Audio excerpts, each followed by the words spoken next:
Hello everyone, and welcome to week 3, day 3, the end of the trilogy. This is the end of the super week, and we got a really spicy way to end it. It's not the last game of the day, somewhere in the middle. We do have ourselves Pain versus Vivo Cade Stars Academy. Two of the best teams right now, literally the top two teams in CBLOL Academy. First of all, good to see you, Orbital. Good to see you every morning, actually, that you're dropping by, chilling as well. Hope you've been enjoying CBLOL Academy. It's been a good couple of days. This week especially had some huge upsets. We are starting, of course, with Fluxu Academy versus Liberty Academy. Don't let the scores fool you. And 5, but Liberty just took out Kaboom yesterday. And sure, granted, Kaboom did troll a little bit, but still, Liberty did really incredibly well to be able to win that game and put their first win on the board being against one of the top teams. It's been eye-opening. Yeah, I said this yesterday a little bit. I've been trying to compare it with NACL in my head because I am kind of watching NACL as well, covering CBLOL Academy, and they are equivalent. I believe after the summer split, they will be facing off in the international Tier 2 tournament, or the Americas Tier 2 tournament. So, yeah, it's been very, very interesting. I've actually, I think, been more high on CBLOL Academy, weirdly.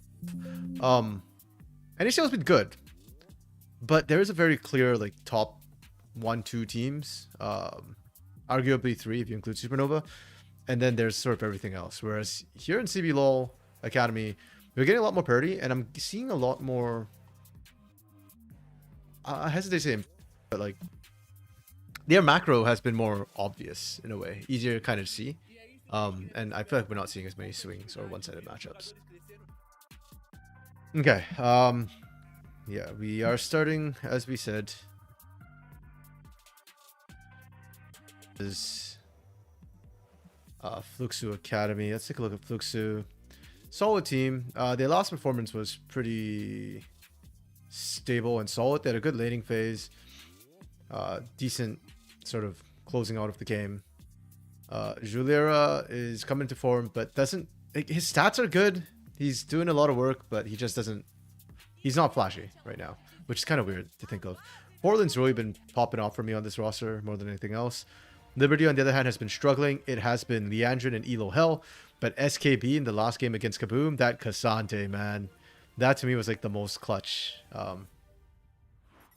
most clutch events basically happened off of SKB. And then Kina just gets the free fire this year as well. So, despite the fact that I keep saying this team had Elo Hell and Leandrin, I'm glad to see Kina starting to step up a little bit. SKB stepping up huge, and we'll have to kind of see how this one goes. I think if Fluxu don't get overconfident, this is still their game to win. Like, I'm still looking at them to be able to do stuff and make things happen. Liberty, their laning is still very questionable to me, whereas I think Fluxu is better laning. And while early game and laning isn't everything, I do think it is it certainly gives you massive advantages for you to play around. So we'll kind of see how that one goes. One thing I should note as well for today, I'm casting an ACC later on today, so I won't be able to watch CBLOL Academy all the way to the end. We'll watch as long as we can go, and then once I'm in Pacific time, West Coast, so about 2:30 Pacific, I'll have to stop the stream. I might have to stop before then, depending on when I get information about the matchup for an ACC. So yeah, overall you're zoning in and out. You got off work early to finish up otherwise. Damn, bro. You're such a busy guy. If you all don't know, Orbital is a super caster, Iron Man caster, casts a whole bunch of different titles. One of his taglines is, if you want it, he'll cast it. So, yeah. For sure, yeah. Thanks for dropping by, yeah. Can zone in and out. Feel free. We chill. Yeah, top of the table right now, Pain and Cade Stars. These two will be facing off game 5 of the day. I don't know if I'll get to watch it in time. I might have to hop out before then. I'm hoping the games go fast today. We had our fastest game of the split yesterday from Cade Star. I think Takui's still playing today, so rip Pain. But at the same time, I think it's a great experience for Pain to get to play against such a good player. You got to get some business done before you get in trouble. For sure. Yeah, peace out. See you around. Yeah, so not the easiest day, not the best day for Pain Academy, but I'm very hopeful that, you know, it's good experience and Takui right now has just run roughshod over the players he played against. To be fair, K-Stars played against Flamengo and Liberty, not exactly top of the table teams, though I do think Flamengo is a good team, and it just unfortunately didn't quite show in that game. I think K-Stars came in with a very concrete game plan of how they wanted to play it, and they executed flawlessly, which is gorgeous to watch. Damage per minute numbers. Ooh, Pekko's actually the highest. No wonder we're seeing Filia bounce. This shocks me. Okay, I don't know if this is just from yesterday or this week or like overall, but Kina has some really high numbers. I mean, yesterday's game. But yeah, a lot of mid laners, not so many bot laners. It's interesting. Generally, damage per minute is actually dominated by bot laners because of the way team fights operate. Very, very interesting to me that that has not been the case here in CBLOL Academy.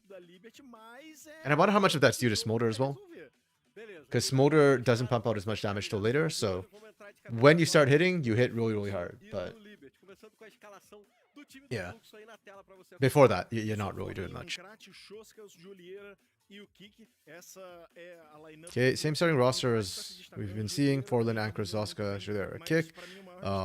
You know, this game, our focus has been largely on Ankrith, Forlin. I've been trying to keep an eye out for Juliera, but he just hasn't been popping off, partially the picks perhaps he's gotten. But Zoska's the one I want to see more of from this roster, from this Fluxer roster. Zoska's been stable, very steady. But yeah, not amazing. Has been doing better recently though.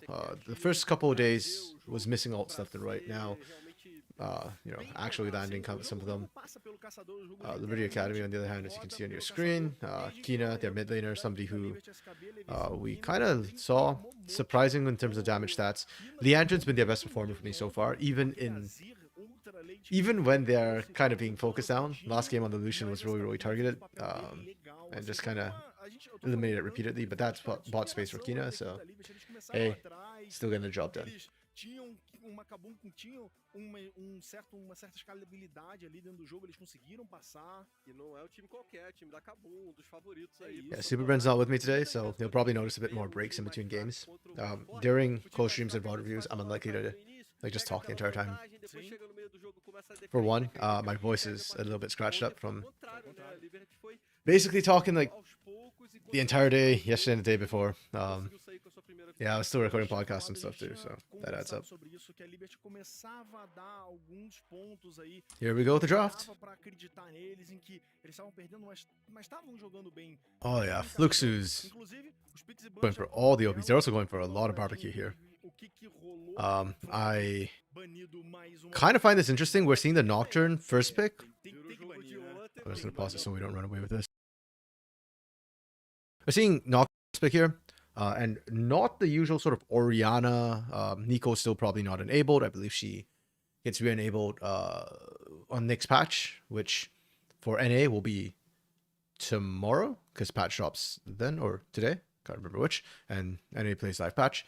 Instead, we have the TF for the global.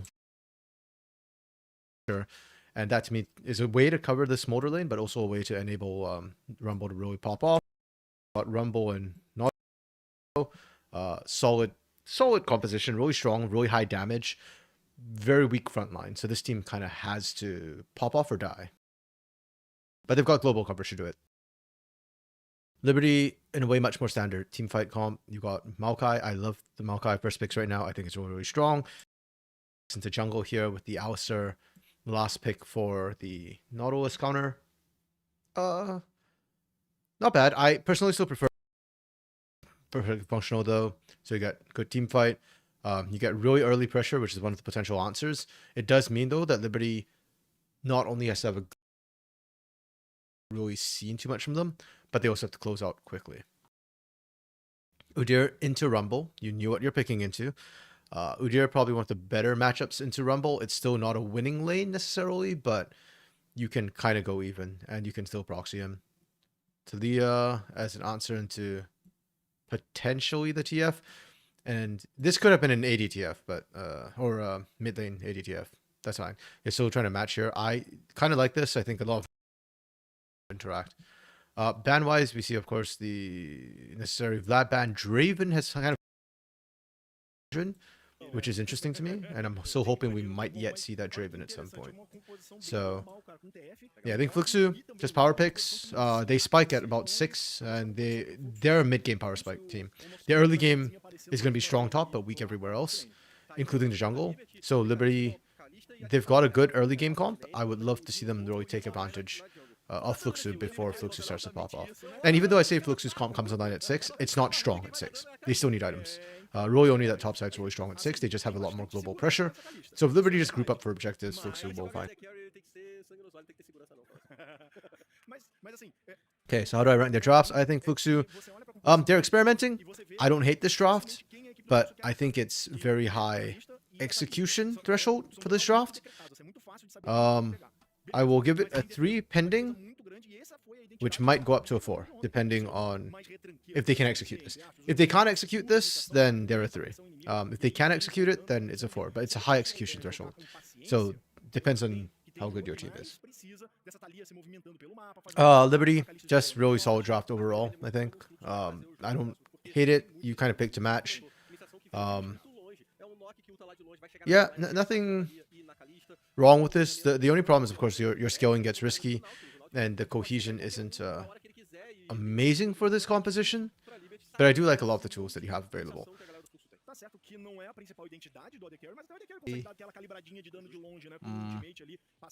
It's nothing amazing, nothing to write home about. I'll give them a 3. It's solid, but not like insanely incredible. Yeah, like nothing bad, nothing wrong.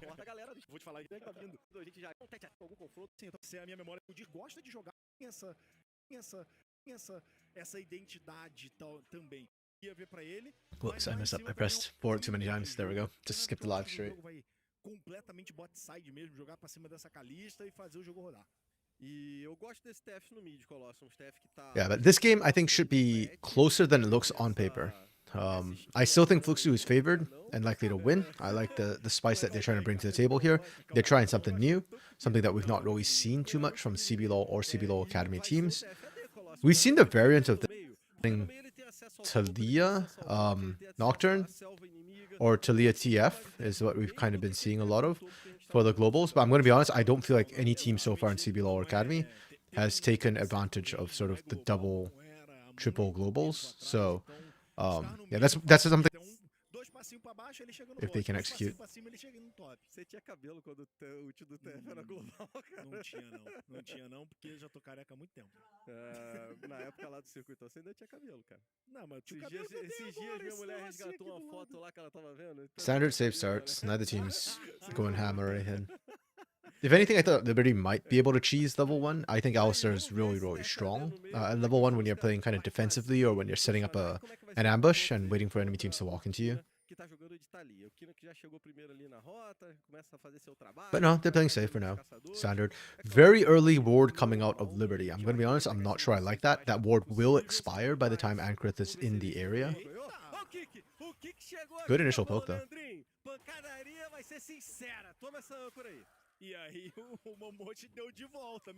One thing I do like, I should say, for these sort of double or melee support bot lanes is punishing the melee support. So in this case, we see a lot of the damage coming down onto Kick.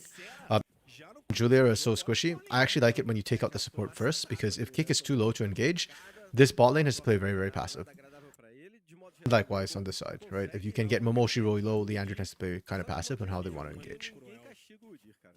So I don't hate it when a team like targets out the support instead.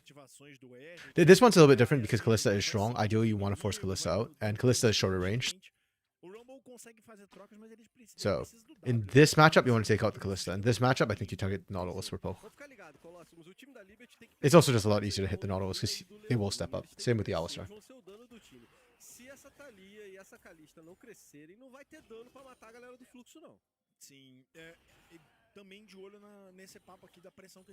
Good stack from SKB in here. Yeah, and then because of that, SKB can choose to not interact and just go for cutting the wave. Massive stack into Portland. So Portland will probably drop some CS. But this isn't without cost. Notice SKB is basically out of mana at this point. And did lose half their health. So, could actually die here.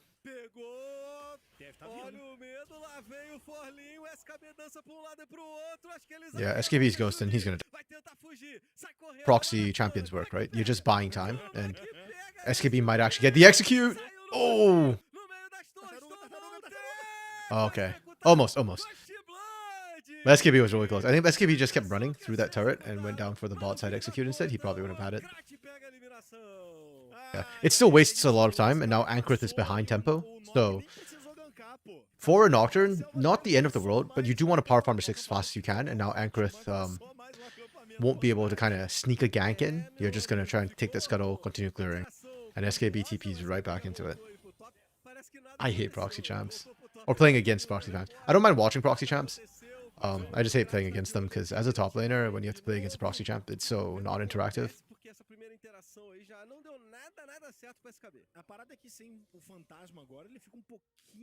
Yeah, thankfully Anchor doesn't lose out anything bot side. Good base by Julier and Kick as well. This is not a cheater recall, we should know.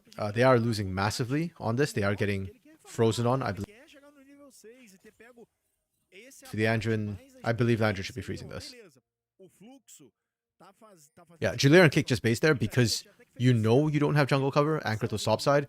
You know Liberty knows you don't have jungle cover because, well, SKB bought so much time. So you can safely assume that Leveson is looking for something in this bot lane. If you stick around near diveable, you could get punished.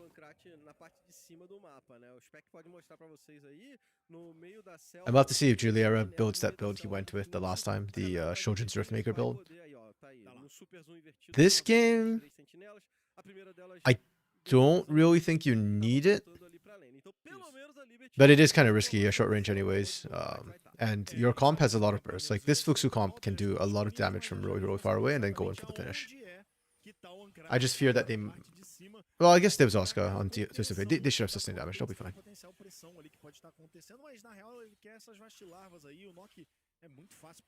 Okay, we're just trading objectives. I like the idea. So, Fluxu have better control on the top side of the map, so we're seeing a bit of a vertical split right now, where Fluxu control this side and Liberty control that side. And this is because of it forced Ankrith to kind of stun the top side. And it's also a function of Fluxu's draft, right? We mentioned before, they've got a weak mid and bot for the early game, so they just have no control on this side of the map. So the top side is pressure from Forland. That's what's getting them top side pressure. Oh, this is a really slow take. I thought Leandrin and Mochi want to help out, but they actually peeled off, so yeah.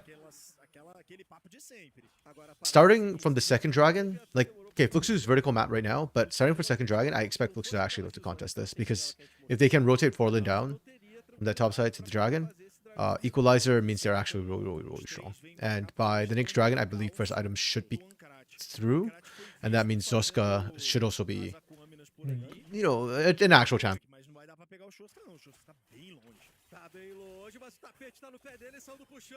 Oh, good gank. Duska's dead here. Oh, sorry, I was busy talking. I actually want to see the setup to that, because Dragon takes forever to go down. Dragon goes down. Okay, did they see Leveson? I don't think they saw Leveson. They just invade. Okay, that's fair. Zoska probably thought Leveson based, and so wasn't expecting this gank to come through. Yeah, here's where you see Leveson is already too late. Right there, yeah. The moment you saw Leveson, you needed a flash. I assume Zoska might have been distracted by the trade and didn't actually see Leveson come through from the side.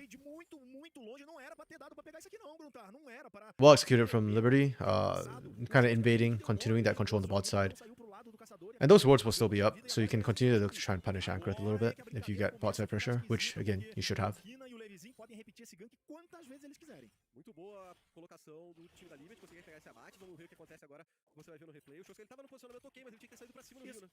So we're seeing Zoska's vision, and right here, this is where Zoska needs to either flash this way or flash this way. Either's fine, but you just need to get under turret ASAP. Probably just trading, did not see Leveson till about here. And it's just too late at the point. Yeah, good synergy between Maokai and Talia because you can force those mimes to explode as the Maokai. Just knock people back into it. It counts as a dash or displacement sort of thing. O que importa é que o Kina pegou essa eliminação e é o que a gente falava que a Liberty precisava. Precisa de abate no Kina, precisa de abate no Leandrin, principalmente no Leandrin, pra essa Kalista poder fazer o jogo. Cara, fala comigo. É ótimo isso aqui que aconteceu no mid pra equipe da Liberty. Porque agora o Shoska não... Okay, SKB is still being an absolute menace in the top side. Forlan's up CS, which is fine. Yeah, as a Rumble, I expect you kind of win this lane, but it's not the easiest. Okay. Nice attempt from Fluxu. They forced really, really hard. They burned the flash from Kina, and I think that's worth it. One of the fun things when you're running the double global, of course, is the fact that sure, Ankrith is down, but Zoska can still cover either lane. So Liberty still have to be very careful about their ganks. I do feel like, in a way, a missed opportunity for Levizen in the early game to get ganks off. Yeah, there's not a lot of lanes you can go to. I mean, I think you could have gone top. I think SKB is doing a great job putting down pressure on Forlan. But now Levizen can't gank as easily because you do have to watch for double globals now.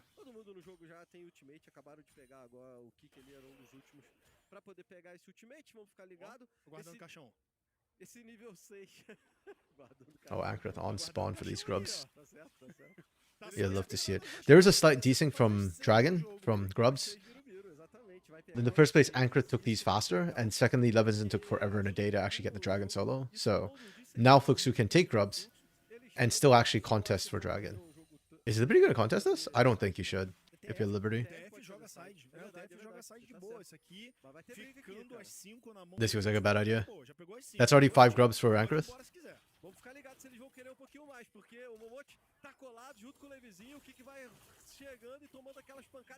I kind of like how Levizen just walked in this way and like didn't go for didn't go for kick was the easy target. You kind of just zoning out Zoska a little bit, just walking menacingly, see if you can get that. If you can't, no biggie. If you can, that's the vulnerable pick, especially no flash, still burnt from the last time. And first items are coming through. Static shift for Zoska. That's an interesting one. We've actually only seen Kraken Slayer, I believe, so far from Twisted Fate. So Zoska is just trying to get lane prio, shove and roam, shove and roam, shove and roam. And Ankrith was actually the first completed item with the experimental hexblade. I don't consider completed item until it hits Seraph Embrace. So sure, Kina's got like a small bump, but it's not going to be as good as even a static shiv. No meio, o Levizinho tá tentando chegar, mas já voltou o flash do Shoska, então não é tão fácil pegar esse TF. É, e o Shoska também. Okay, do they know Ankrith is bot side? Limpar a onda de minions ali rapidão, então vai ser pouquinho mais problemático pro Shoska ser empurrado na parte. Ooh, equalizer used up there. Interesting. Yeah, really good job from SKB. Oh, but Ankrith is just wrecking them now. Wait, what? No shot. This is really bad from Fluxu. Oh my goodness. Okay. Like, this is way harder than it should have been. Way harder than it should have been. Holy crap. Fluxu clutched that one out. Like, okay, so this is fine. First of all, I'm gonna praise SKB for fighting this because SKB has made sure that Forlan can't actually leave the pressure you're constantly putting in, and that means the equalizer can't actually be rotated down here. So the big early game. Now this engage, really good pick that came out. The problem is, as we mentioned, does mean that they can go in, and we just talked about how Ankrith hit a power spike with the experimental hexblade, instantly just dives the Kalista, and like Kalista almost dead. This is where things went horrifically wrong, in a way, for the side of Ankrith. First of all, I don't know who dropped that vision, whether it's Nautilus or Kalista, whether it's the Andrew or Momochi, but whoever did that was genius because Ankrith actually autos the ward instead of autoing the Andrin. This is disturbing, because the Andrin should have died here. And because of that, Ankrith has to walk back, and yeah, sure, you're trying to kill Momochi. It doesn't matter. The Andrin has Fate's Call to pull them out. So at this point, I thought Fluxu actually lost the fight. You already lost your, kick, your support. So it's a 4v3. And right there, the burst damage comes through. Do we finish? No, we don't. And Zoska gold carding Leandrin was kind of massive. Sure, insta-cleanse, but still forced them out. And then thankfully, you just barely have enough damage to pump this out. Kina's rotations were down from spells.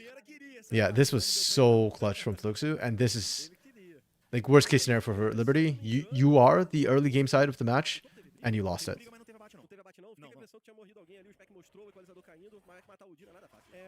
Yeah, losing that's really bad. Another sick part is also Fluxu, like Zoska is not out reliant. Okay, so I was gonna say like they can look to contest the second time. They opt not to. Liberty get themselves second Drake. But we're seeing the contest start to come through. And that's what you need to see from Fluxu. You cannot give that second Drake for free. They don't. And that bodes well for the third Drake, because things will more and more favor Fluxu as we go on. Like we mentioned, Static Shiv, not Kraken Slayer, meant that this is not the early game spike and power spike that you see from a Twist of Fate. This is more push and roam than it is like stand there and actually team fight. If Zoska had Kraken Slayer, that fight would have swung a lot harder in Fluxu's favor. And by the next dragon, Zoska will have a next item completed. I don't know if that's going to be Rapid Fire Cannon. I see the Zeal there. That's usually what they go with, but yeah.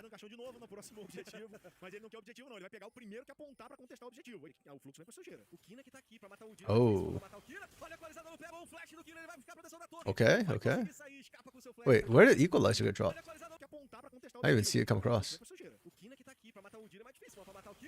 Okay, we've seen this a couple of times. We saw it too, where Nocturne goes in, tries to get the Fear Tether, and we see Equalizer being dropped.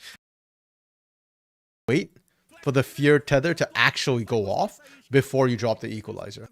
Because the more the Nocturne engages like that, Kina is either going to stay and fight thinking it's a 1v1 and thinking you can take it, or Kina is going to flash away immediately. If you drop Equalizer right from the get-go, Kina just flashes away and you burn flash, that's fine. But you use ultimates for it. You could have just used one and higher kill threat. And now Equalizer's down. Yeah, Liberty's just like, okay, we can fight this. Because what they've always been was Forlin and Equalizer on the stop side. If that's not, it's free.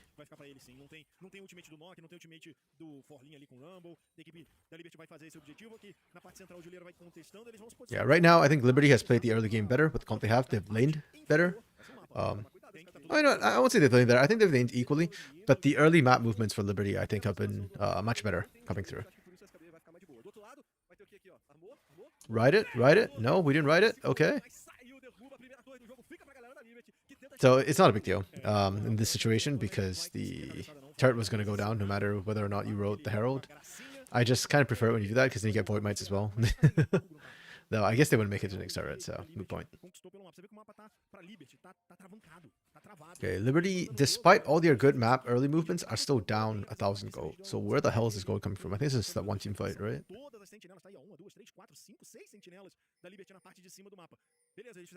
Yeah, I think it's just the one team fight. Okay.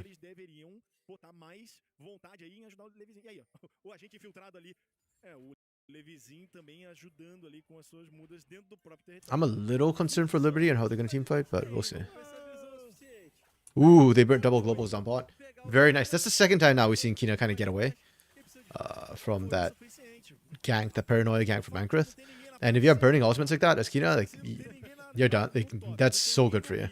And Kina's still up CS, so Kina's more than happy to soak these.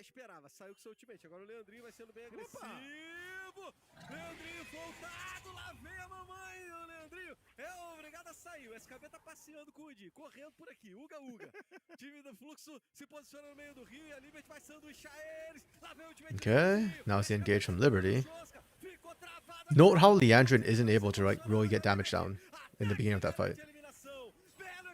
Oh, Momochi. No, don't re-engage, guys. Just keep backing off. Like, oh no.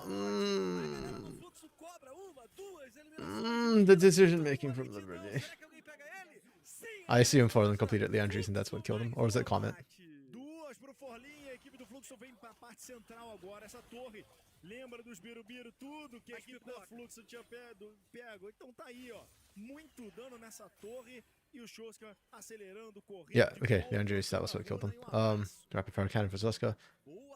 Do we get a replay? You know what? I'll manual replay because I want to look at the setup. Do that a little bit. So, Dragons coming up not too long from now. Liberty are in the area.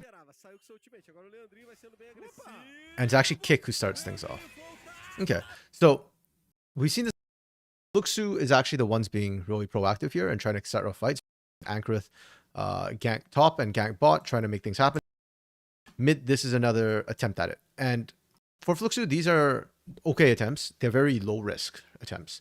So right here, if you win this fight, even if you don't kill Liandrin, you force out Liandrin, you force out Momochi, and that gives you prior over Dragon. So this for them. Liandrin is able to get out. Good flash. Good Fate's Call. But this does mean right now that Liberty should not be looking to fight because they are down one big ultimate and Liandrin's really, really low. SKB is off on the side and they're spoiling for action. But SKB is Udyr, so it's fine, even though it goes to Spirit. This is where I have a problem because they call for the re-engage and Kina notably does not have New Year's Wall. So Kina still actually has to finish walking into this. I saw for them push out that wave. A small window. So they are banking that we can win this 4v4. The initial fight looks kind of good, but the problem is Liandrin. This will be the first auto Liandrin puts down in this fight. 1, 2, 3. That's all Liandrin gets. And it did take quite a while because of that. They didn't have that burst damage. Congratulations, you took down Ankrith. He's already giving health. You're now really, really deep in. Cannon, so they can chase.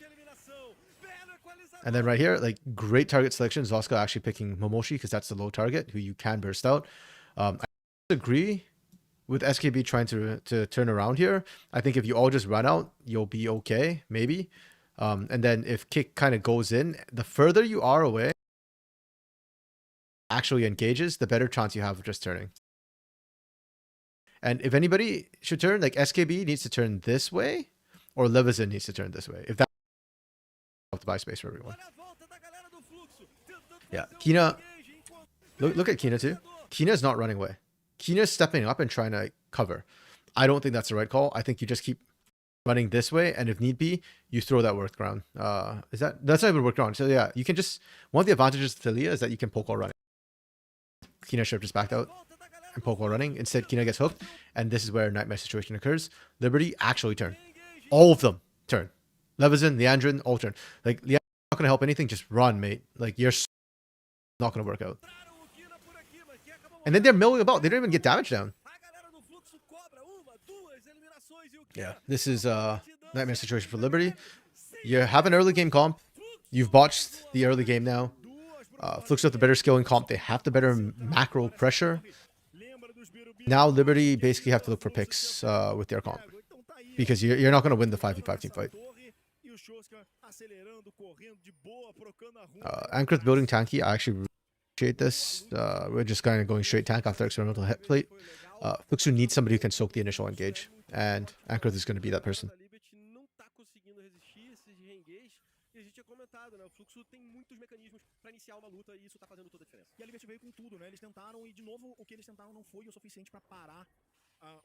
Right now I'm trying to decide between Fluxu for Ankrith and Zoska, who I think is doing more work for this team. I feel like Ankrith is trying more, but Zoska has been more efficient.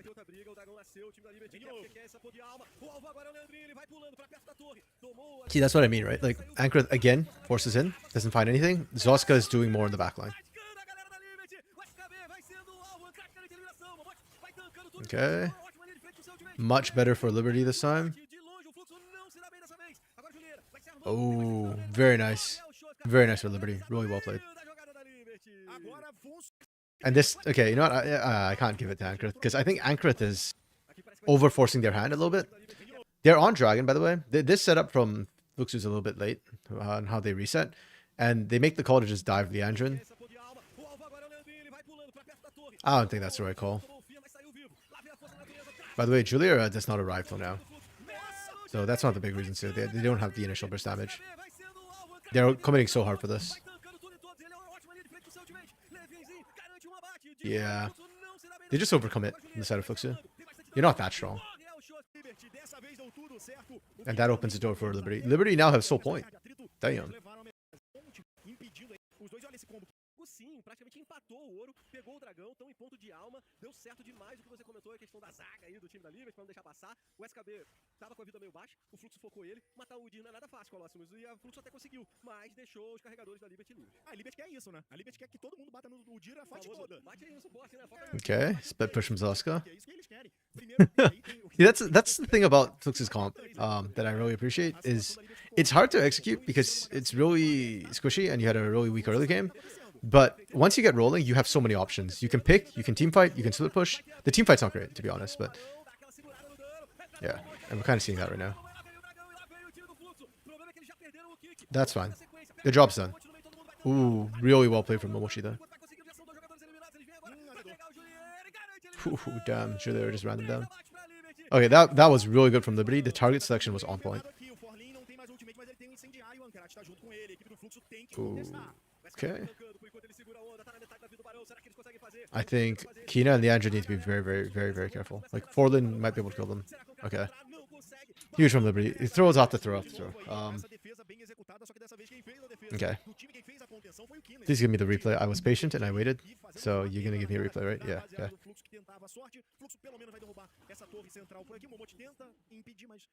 So setup for this is that Zoska is split pushing bot side, which you can do because you're Twisted Fate and you have TP.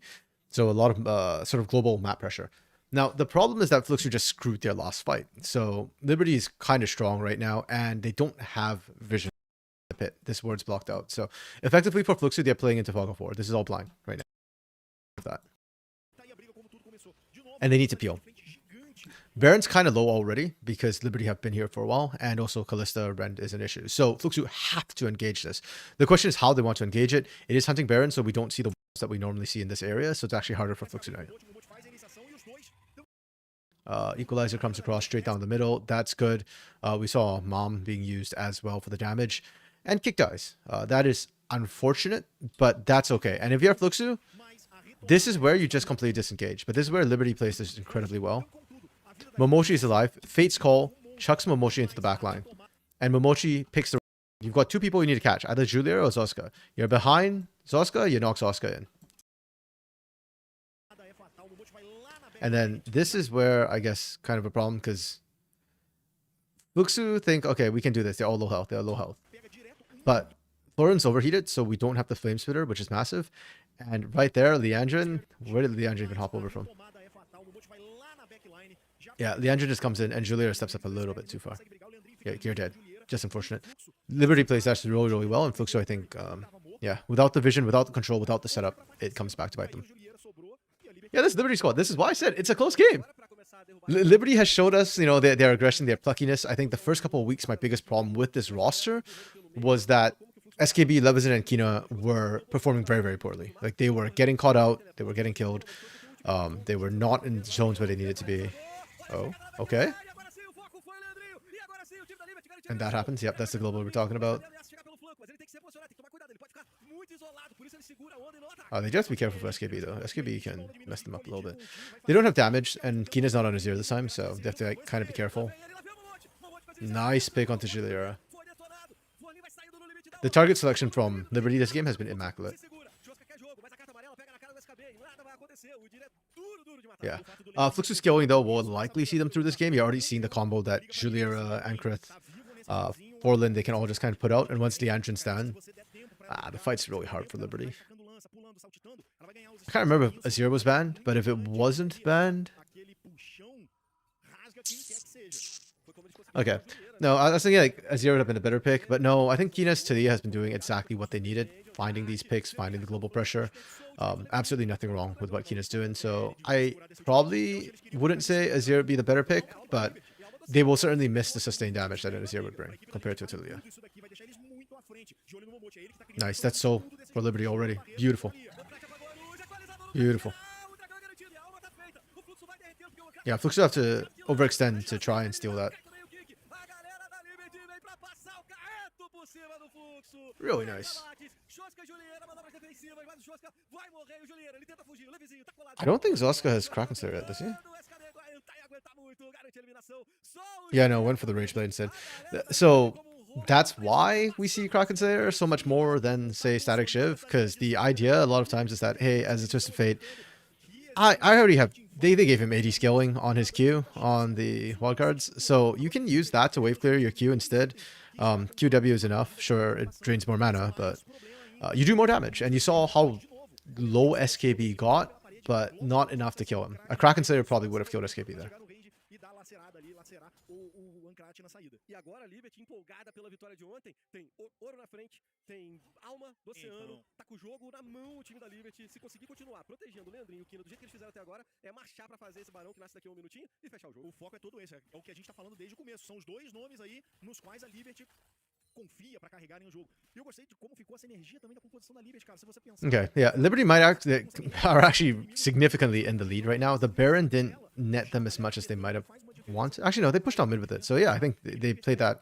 They used all their tools really, really well. I'm still seeing some early game issues with this Liberty squad, but yeah, mid to late, we're definitely seeing them come online. I don't know if it's a leadership, shot calling sort of thing that they fixed, but it looks like it right now, just to the eye. Yeah, Juliera is finally online, but I fear he doesn't have enough damage. I'm not sure which build he won, and I wasn't really watching. Yeah, Shojin's Riftmaker, okay. Yeah, so this is the sort of like long-range burst build in a way right now, even though it's Riftmaker.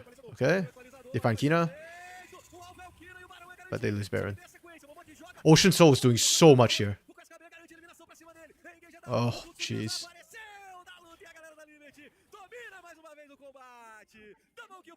Yeah, that's Liberty winning this. Let's go, Liberty! Huge for them. I'm so happy for the squad. For them and INTC, I think like both of them have a lot of hope coming in after a very rough start to the split, and I'm really glad that Liberty is starting to show like what they're capable of. MVP for me this game has to be Kina for the playmaking that they were able to put out. But I want to also shout out the Engine, who's been playing this game really, really well as well. SKB and Levison did exactly what they needed to do. Like the Liberty's mistakes were in the, or not mistakes, their suboptimal play was in the early game. They're not really mistakes because it didn't cost them anything. It's just that it wasn't the most efficient or the best way things could have been done. It doesn't matter though when they're able to capitalize. Fluxu's draft. This is why, as much as I think it's a 4, I kind of hesitate to give it to them. Yo, Arks, long time no see. It's been a while. The engine, yeah, I want to give the engine did really, really well. That's why I want to shout out the engine. But I feel like Kina has done more this game with the walls, with the map pressure, and with finding picks. Because the way Liberty played a lot of that sort of mid game was to find picks onto targets, and that kind of kept them in the game a little bit. So I'll give it to Kina, but yeah, shout out to the engine definitely for really good positioning.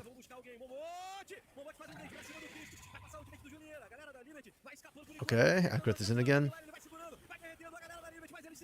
Oh, that Ocean Soul, man. I'm just seeing Leandrin keep surviving and healing back up. It's so disgusting. Yeah, Ignite down. Oh, here we go. We heal back up. Half health again. Nasty. Absolutely nasty. Yeah. Okay, so the laning from Liberty wasn't great. They fell behind, but it wasn't terrible. Like, they did nothing wrong. It's just that, yeah. The early map movements were not the best, but they got a lot better. Did they ban Azir? Okay, yeah, Azir was banned. Okay. That makes sense. That was the only thing I was like kind of hesitant to see. One thing I mentioned in draft, Smolder last pick is not something we're seeing. A lot of times in CBLOL Academy or CBLOL, if we see a Smolder, it's very high prio. Like usually B1, B2, or R1, R2, right? So this is a choice from Fluxu to say that we just sack the early game pressure on this and just pick Smolder with double globals. I don't hate it. Pretty nice comp. If you could execute, I'd give you a 4 on this comp. But the execution is very tough for Fluxu.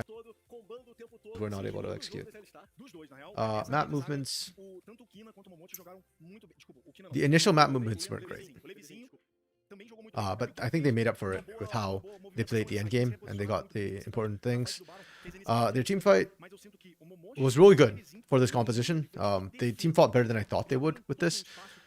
It's a very simple composition. It's literally just peel for the engine. Just buy space for Kalista. And because they're kind of squishy, just run it. So it's not a hard comp.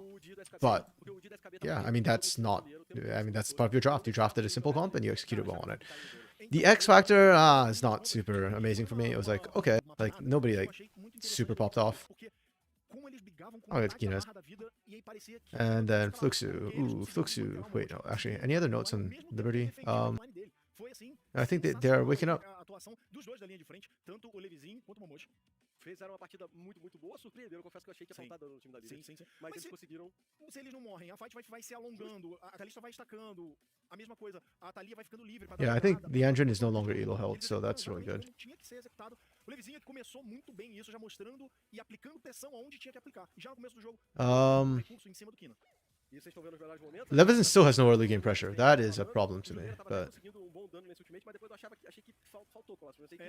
ele não tava mais conseguindo. Depois desse dano inicial, ele ficava ali meio vendido. E até aí parecia que o Fluxo ia conseguir deslanchar. Mas nessa fight já dava pra ver um pouquinho do que tava acontecendo. Momochi, honestly, to me, is getting covered a little bit by Liandrin in terms of how well they're playing or how poorly they're playing. They put themselves in some awkward situations, but there's always Fate's Call. And I don't know if that's like planned or those are mistakes coming from Momochi's positioning. So I'll do it for now. Fluxu, yeah, I'll give you a 3 for the draft. The draft itself is not bad. I just don't think you can execute, and therefore it's a minus point if you're drafting drafts that you can't actually execute on. The laning was pretty decent for them. Juliera being down CS is par for the course, is what you expect in this matchup, because you're playing into a pressure lane. But at the same time, like I don't think anything stood out from their laning for me. It was okay. Their map movements were not good. Or actually, no. That's not strictly true. You want to see Kina pop off more. Glad they seem to be keeping up to date. Yeah, I'm glad too, because the first couple of weeks, Kina did not pop off. And then last game, yesterday on the Azir, honestly, Kina had some of the freest lanes ever. So didn't feel like that was on Kina. But Kina also made no mistakes and was able to pump the damage. This game on the Thalia, I think was a much better game for Kina. I love seeing it. And I still want to see Kina get Vladimir one of these days. Like, I want to see all the players get their one tricks at least once, just to see what they can do with them. Like, how scary is the one trick, you know? Yeah, so map movements, the movements itself was right, but the way Ankrith kept starting off fights was really, really bad. You know, I'll give them the map movement score, and I'll take it off their team fight score. Their team fights were pretty bad. Like, you could see the idea for the picks a couple of times come through, the burst damage from Ankrith and from Juliera and Zoska coming through. But by and large, it was not good, and Ankrith would just horrifically overextend. This is also why I kind of said Kina, because I suspect that the damage would be much higher from Kina, because Kina was doing the upfront burst, and people doesn't get to do anything. And also, the Andrin was, especially in the early game. Actually, do I want to downgrade their map movements because of that? No, I'll still give them the 4. Yeah, their early map movements was a little bit sus from Liberty. The X factor from this team was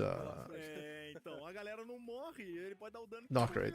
I won't give them a 0 because I think that's where they did kind of make things happen. What up? Who do I give this to? Juliera's damage is high because of the South that champion. I cannot give it to Ankrith since he entered it.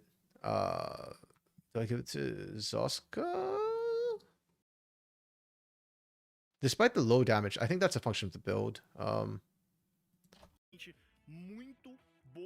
They get to Levizen. What?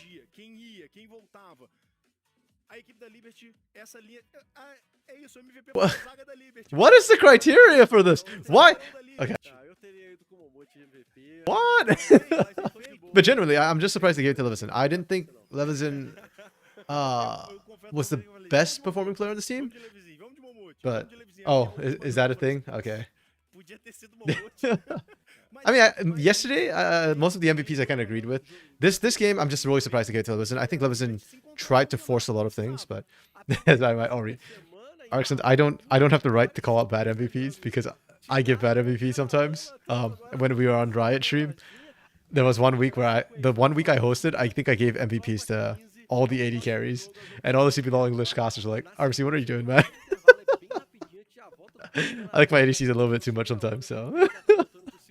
But no, generally I'm just surprised and like wondering why, like what's the idea behind Levizen in this particular case. I'm just curious because I didn't see it, and maybe it's me. So, yeah. I think I'll give this one to Zoska. Because Zoska might have been meh is not bad. And I think into that KB kind of got locked up. Couldn't do anything. So yeah. Very, very important game. I think individually they're when they're comp is solid, they look really solid. But again, it kind of goes down to this high risk or unusual comps. They keep doing this. And because of that, I'm gonna demote them.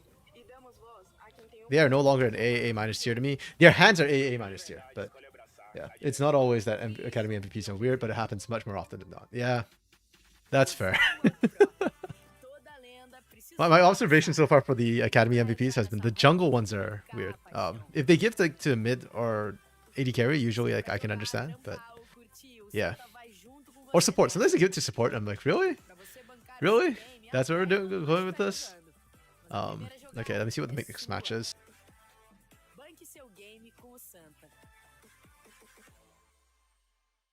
Next match. Oh, okay, there we go. They popped it up here.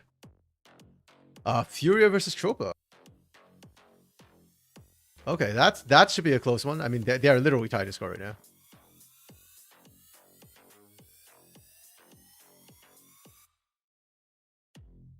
Let me just move down here so that I can take a look later.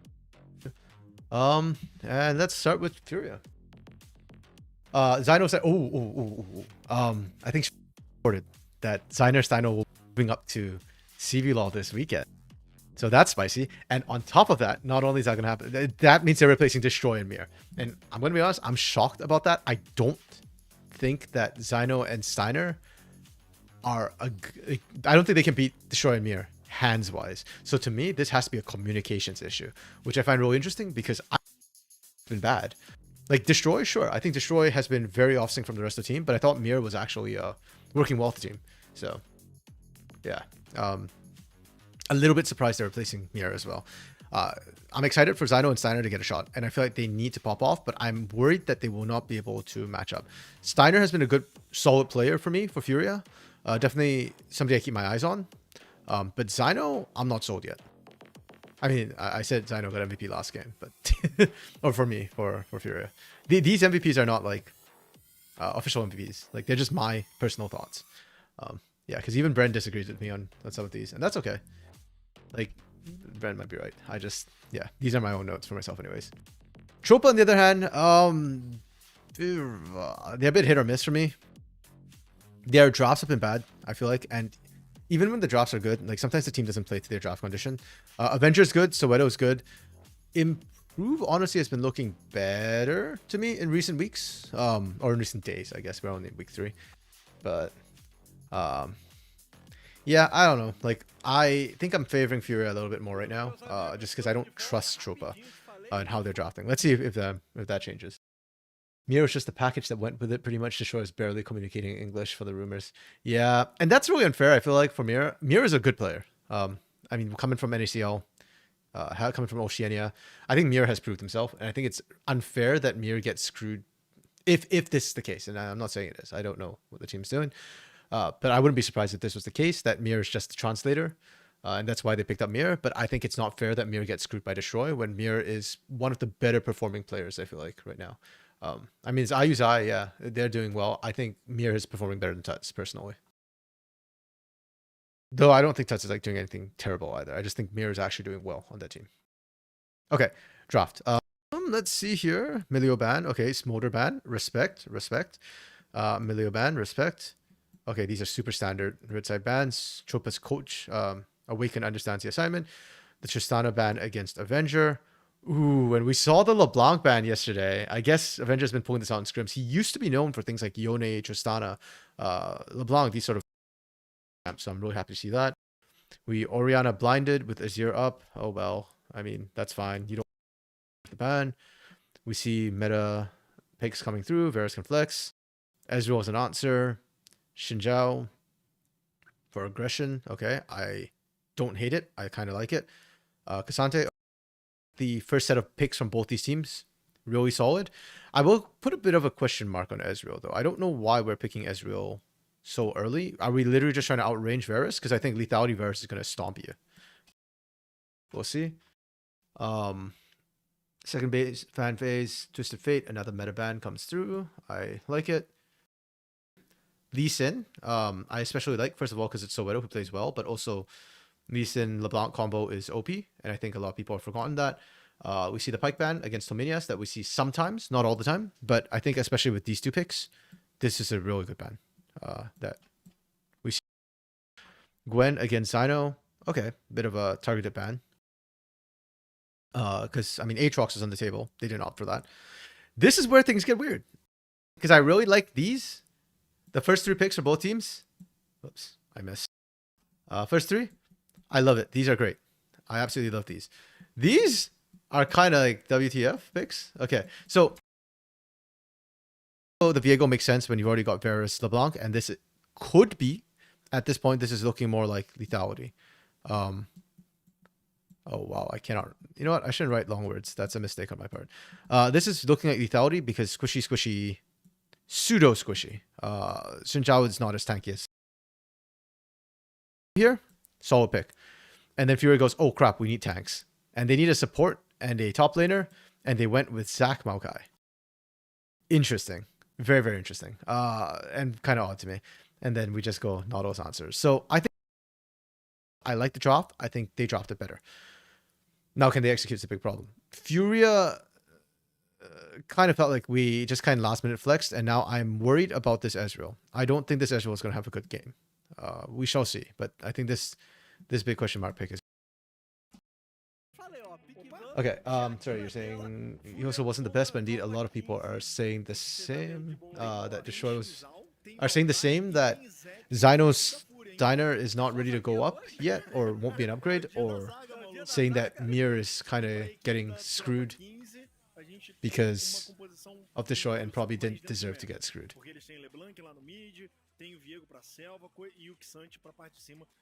And sorry, yeah, once both, yeah, okay. Oh, I'm glad that I'm not like that crazy a gringo. Sometimes as gringos, like, we don't have the inside story, and then we'll say things that everybody's like, you guys are crazy, and I'm like, oh, my bad. But glad this is not one of those times. Oh, wow. Really? Ooh. Come on, man. Like, teams have had worse things happen to them. I would have thought people would be calling for Aoshi to step down more than Maestro, because I think the INTZ fall from grace is worse than, well, okay, I guess, yes, yeah, okay, yeah, that's right. I was gonna say, yeah, I guess the other problem too for Maestro is that he broke apart the Furia kids, like the super kids, because I wish they had more time, you know, like, okay, if you want to replace Betao, I think you can do that if you're looking for carry in the top lane. Versus, you know, what they were making Betao do. But even then, I think it's kind of unfair because Betao was playing utility because you made him play utility. I mean, the man likes to play likes to play Garen. Probably a bit too much. But okay. So for INTZ, it's not Aoshi who gets to call the shots in the roster? Okay, that's fair then. Whereas Maestro called the shots in his? Okay. You know what? You took a risk for Maestro getting rid of the Furia kids, and I guess it didn't pan out.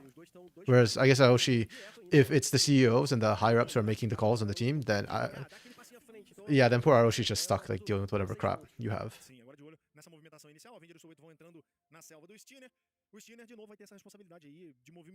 Yeah, okay, yeah, that's fair.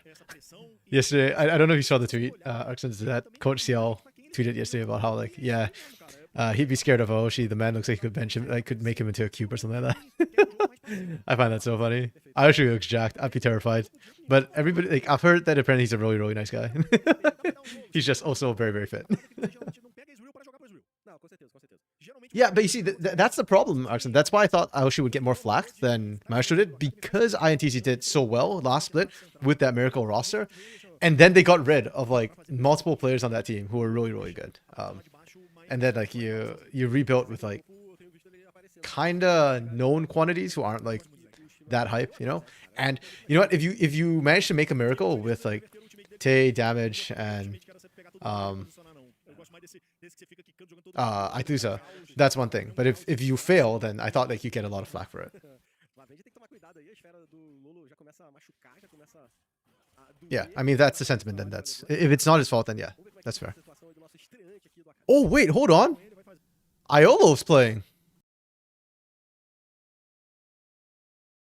An L or an I literally cannot see. Let me try my notes. Is that Lolo or Iolo? This is Furia. Let's see their roster. It's not even listed, this player. Damn. Okay. Okay. Let me... Whoops. I want to row below.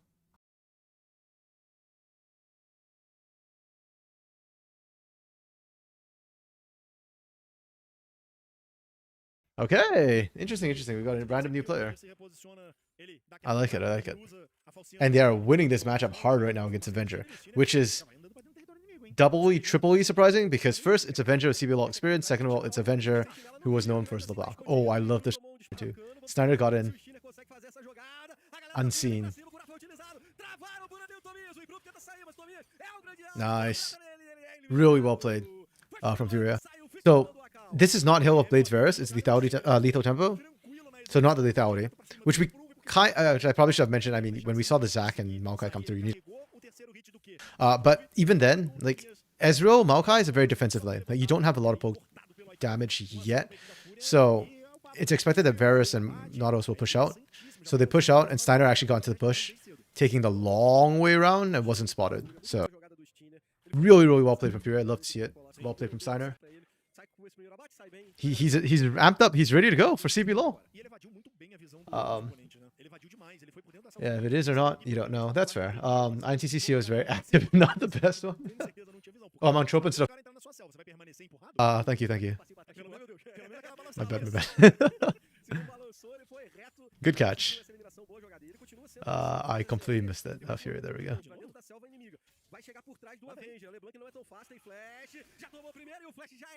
Okay, they tried to gank LeBlanc. Actually at the flash, okay. Good gank from Steiner. He's been very so far. Very effective, so. Wait, they flashed a vision. Did they see? Oh, this is so good from Steiner, man. This is so good from Furia. This is so sexy. Holy crap.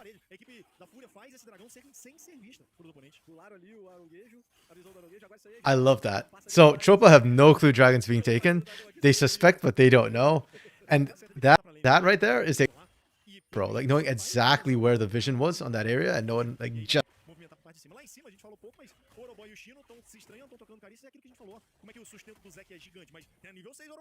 Okay, Oroboy popping off a little bit, burning the flash out of Zyno.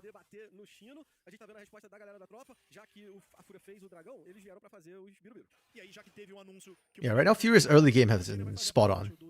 Really good. They are winning on the lanes they're expected to win out. Oh no, Yuzen might have just inted. Yuzen inted.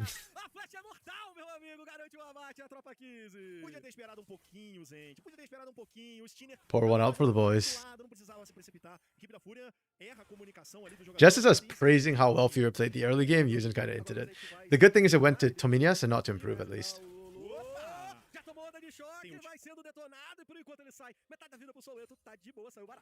Actually, did Soweto actually get the camp?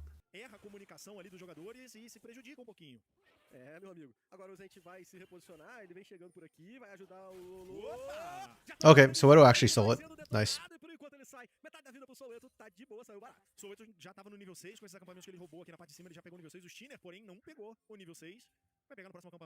Yeah, if Soweto didn't get the camp at all, then that's a really rough invade, which doesn't pay off. They're trying to basically out jungle Steiner right now, who's been ganking the lanes, and Soweto's been doing a good job answering. So, for all that Fury has done a great job, Tropa is not that far behind. And Oroboy is dominating the top side.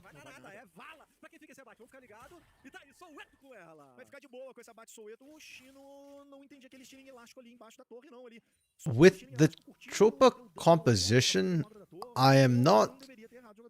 They're not pressured to make early moves, you know? So they're okay for how it goes. I'm not really criticizing them too much for their early game. I think Fury has just played the early, like, first couple of minutes of the game. The opening 6 minutes of the game is better. But, yeah, Tropa has not done anything wrong. Ooh. Okay. I think Avenger was dead either way. Linda bate-cobra do flash do Avenger. Não sai porque ele acertou. Getting soloed by the Xin Zhao feels bad though. A situação ficou esquisita pro Avenger, que até dibrou ali, ele conseguiu inclusive se reposicionar, saiu do ultimate do Steiner. O Steiner queria ter matado no ult, tá? Mas não deu certo, o Avenger se reposicionou rapidão ali. Okay, so Furious strength is quite a bit of it's on Steiner for the next little while. Aikawa getting first kill, first blood was huge, but it's going to take a while for this Ezreal to come online still. So I think Chopa kind of need to force the next dragon. Giving up the first one is okay, but you don't want to be giving more than that. Ooh, Lolo missed. Unfortunate. Nice try though. I think Lolo's been doing a real good job surviving the lane right now. Se ela viesse, na real, ela precisa vir. Agora, parando pra olhar a composição, uma parada que a gente não tinha conversado anteriormente. Se ela vem pra AD, a composição fica meio desbalanceada, né? Fica muito dano físico. Né? É, então, não ia ficar tão legal. Ela precisa vir como resposta a AP mesmo, senão era só. Yeah, Soweto is 7. I think they're just trying to build that first item first. Tunneler and Caulfield's Warhammer. What does that give us?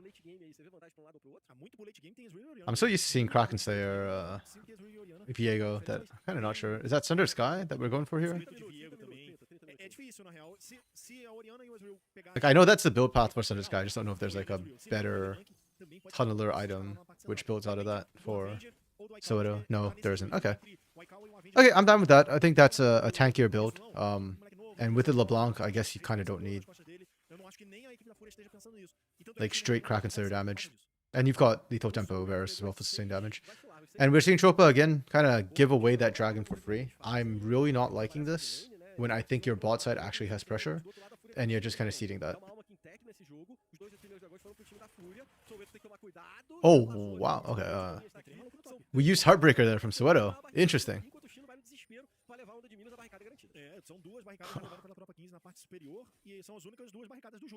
Yeah, I'm not a super big fan of this particular lane swap. I'm looking for Tropa to prove to me why this was a good idea. Because I ain't seeing it. You did get 6 Void Grubs though, and you can still contest with third Drake. It's not that big a deal. It's not like a... Like, this isn't a game over mistake for me. Or just like, I'm not following the logic sort of thing.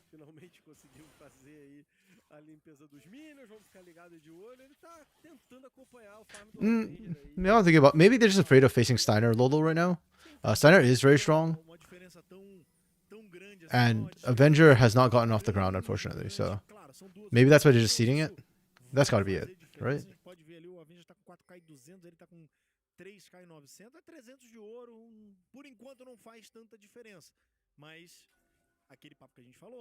Deixando essa LeBlanc pouquinho mais livre, ela ganhando espaço, ela pode jogar side. E eu não sinto que tenha duas respostas. Okay, now we're getting some interesting lane assignments. Fury have rotated their bot lane into the mid lane, which is usually what we expect to see with lane rotations. But Tropa has opted to remain the same. Okay. I'm not a huge fan of these assignments. I think Furia, Ezreal, Aikawa using it specifically, will struggle to push effectively and meaningfully into the LeBlanc. LeBlanc has decent wave clear. Oh, Soweto died early there. Ooh, boy. Okay, yeah. I guess this was why Tropa was avoiding the dragon, because you did not win that team fight. Steiner's really strong. Low TP down as well. Can they find Hamias? Oh, really nicely played from Furia. They get both.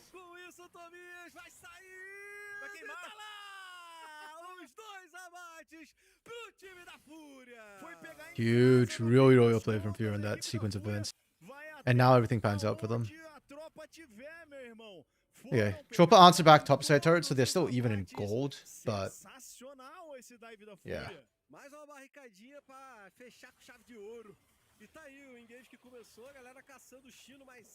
Yeah, I think Improve just needed to on this, right? Like, if you see your team kind of collapsing, just go for it.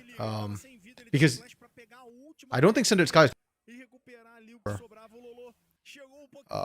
for Soweto, so literally you're just not going to win that. Xin Zhao's stronger. Until you get that Cinder Sky or that first item, you're just never going to beat the Xin Zhao. Even after first item, I'm not sold that you beat the Xin Zhao because his base damage is just so high. Or maybe the Cinder Sky was completed. I don't know. Yeah, that just did not look good for Soweto. And now Fury have a lot of control. And Obnoth. Yeah, I don't know. I feel like the teams are kind of misplaying this. Like, when they had a lead, when Chopa has that big burst damage of LeBlanc, I feel like they're not rotating that whatsoever. So Soweto set back too long. Chopa played early game a bit too passive for my taste. And now Fury has an advantage.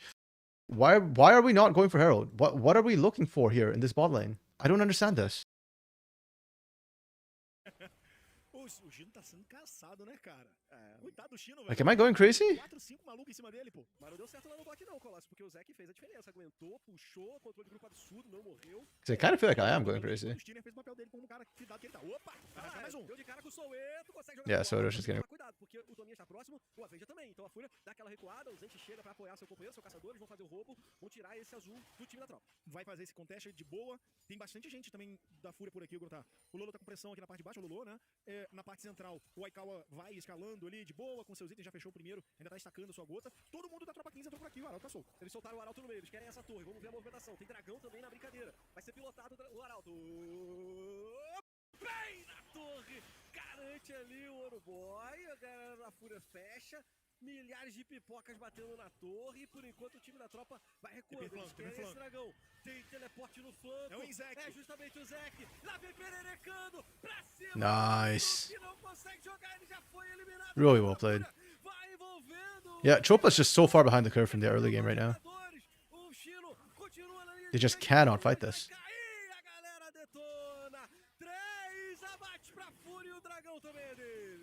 Bom teleporte do Chino, sensacional a chegada do top laner, um teleporte muito bem timado. Ele não acertou as skills, então poderia ter ficado mais... Part of this is from lack of vision, because when the TP comes through, you can see that this is going to happen. Split becomes kind of weird. Tominias join improve on the side because they're looking for a potential re-engage. And because of that, they don't realize that the Zac is here, and then improve just gets alone. Yeah. I think if you have vision, you can maybe try and peel back from improve, or you know the group and disengage together. Even then, it's going to be a rough fight, and I don't think they win it just because they're down gold and their builds. Yeah, they're just not at the right power spikes right now to make things happen. Avenger going for the Lich Bane. Okay. So this is kind of like budget AD LeBlanc right now. Avenger wants the AP to burst people, but also wants to split push pressure. So you go for Lich Bane first item.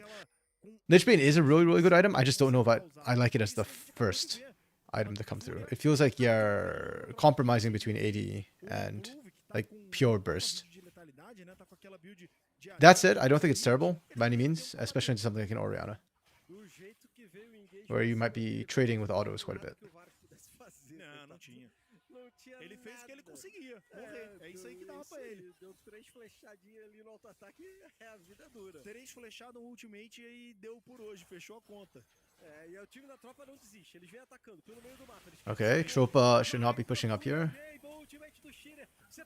This is kind of illegal. But Improve is getting free fire. That's kind of big. Yeah, despite how good that is for Chopa, they can't win it. Like, I think Fira actually misplayed a little bit, but it's okay. Like, okay, so this push from Chopa, they know they have a bit of a numbers advantage. They collapse faster. This is good. But I think they just need to focus the turret and not actually commit to a fight. Like, they start off the fight, and it's under turret. So, like, Orboy is tanky, but still. And the problem too is like how they try to engage that. They went onto... Okay, so the problem you're going on to, like, you've got Yuzent and you've got Steiner. Those are the frontliners. Even if Yuzent goes down here, even if, you're still in a really bad spot and you've burned a lot of cooldowns on that. I like the idea from Avenger to look for the flank, but again, you're under turret and you need to just take out... So Chopa is already disadvantaged. You're now... Yeah, see, there we go. That's good from Orboy. They take that down. But you took too long, and now, once again, Zyno's here, and equal numbers. This is why I say, too, that Fura kind of misplays the fight a little bit here. Zyno's really low. They're kind of re-engaging, but nobody's on Improve, who's the real threat. And so Improve just gets to free fire the whole fight. And it doesn't even matter. Because Fury is so far ahead. Yeah. See, so far it's only 1.6k gold, but it just feels so much more than that for them. Demorou 3 dias e 3 noites para ser abatido. E aí deu todo o tempo. Oi, Cal. Full life. Like the map movements from Tropa are not bad, but it's just that the team fighting, the decision of when to fight has been really rough for them. And they're always behind on the play for that. I think they gave Fury a bit too much early and have continued to do so.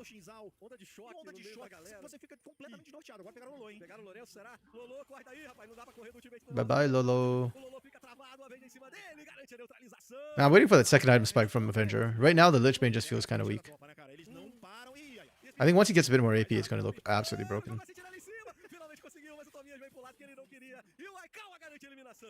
Calma veio, garantiu a dele, garantiu os buffs também. De boinha, a Fúria coleta esse abate, a gente falou. Olha o Ezreal, passando por baixo do radar, ninguém olha pra ele, ninguém fala nada dele. 4 abates já, 2 itens fechados. Tá chegando no Spike. O problema... Okay, if you have Furia, where do you go from here? Baron's about to spawn. You're not actually up that much gold.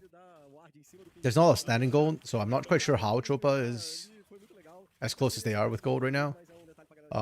Yeah, I think you just set up for and play for Baron. Yeah. Like, I'd love to see them rotate. Yeah, I think Lolo split pushing is okay. Then the rest of you kind of just go for top side, play for top, take that turret down, and collapse back to Baron.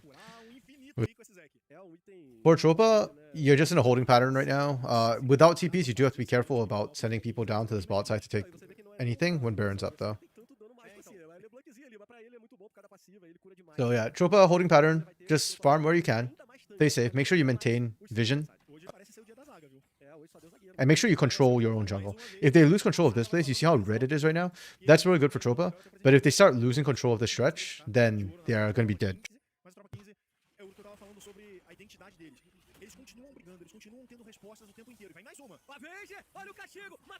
Oh my goodness. Hold on, sorry. I got distracted. I missed the catch.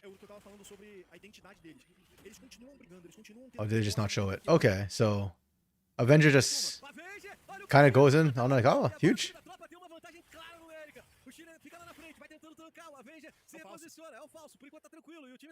Okay, okay.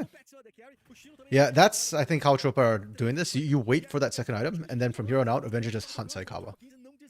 If you can kill Aikawa, then I think you might be able to win the fight. It's not guaranteed.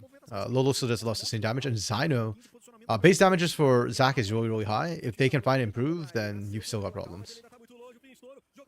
Okay, they brought Steiner into the pit. This is a 5v4, remember that. Look at how much damage Zyno is doing in the backline. Yeah. See, that's why I said, even if you find Aikawa, maybe you can win a fight. It's not guaranteed you can win a fight.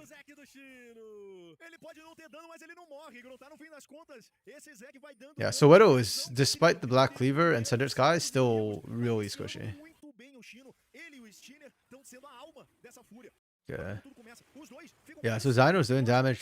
Steiner's not actually really fighting. Steiner's more looking for Dragon. So this damage is just like Lolo and Zyno.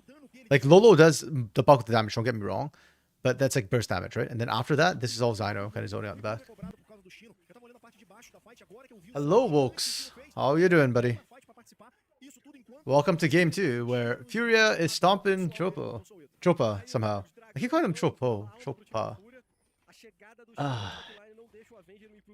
E o resto da Fúria vai passando o tapete, passando o carreto. A Fúria agora tem buff do Barão, além da alma, né? Pra poder trabalhar e ganhar espaço. A diferença de ouro que não era tão alta, agora já tá em 4.000. E aí começa a ser uma diferença muito grande. Sim, a equipe da Fúria agora vai trabalhar bastante. Tem muito espaço pra trabalhar. Barão foi feito também, então eles estão no meio dessa power play ainda. E eles vão jogar pela parte de baixo. Ele vem trazendo a parte central contínuo. Na parte de baixo, o Lolo vem trazendo mais uma onda de minions. E a equipe da Fúria vem pra agredir em duas frentes. Okay. Yeah, Furia, we already mentioned they were looking for Baron. They did get that. They're just going to push it now. They can kind of brute force it. They have soul. Again, the gold lead's smaller than I expected. I don't know why. Yes. Yes, folks. That's actually exciting. I was just saying actually before this game, I don't know, and discussing with Arxent, I don't know if they're actually CBLOL ready. Like, I don't think they're going to be necessarily upgrades over Destroy and Mir, but comms-wise, maybe morale-wise, it'll be good for them. But this game, Steiner had a really good early game, and Zyno's been playing well. So I still don't know if there'll be upgrades necessarily in terms of like, individual mechanics, but if they play like this, I think there's a case to be made that it would be better for the team.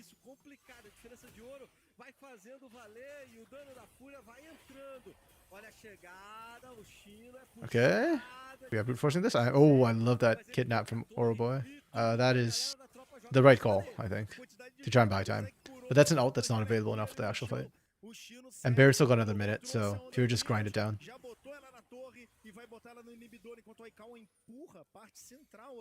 Yeah, I think this game, a lot of it's just Tropa kind of not respecting and not responding well to Furious' early aggression.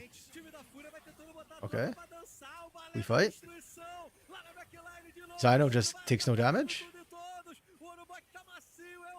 Oh. Okay.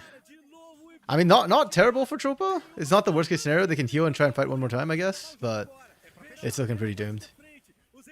Oh, Soweto lives. Kind of illegal. Lolo's out of mana, so they're actually down a person on the side of Furia. It does not matter. Jeez. Thoughts on Lolo so far? Lolo has impressed me a lot, actually. I did have some people, and I thought Naze was doing well. But Lolo did really, really well. The laning phase actually was really good. Lolo, the Orianna LeBlanc matchup is slightly Ori favored, but Lolo like stomped the lane. It was really, really good. Like I'm really impressed by what I saw. Yeah. I like it. I mean, we've only seen one game, but off that one game, I'd say Lolo can match Naze. So.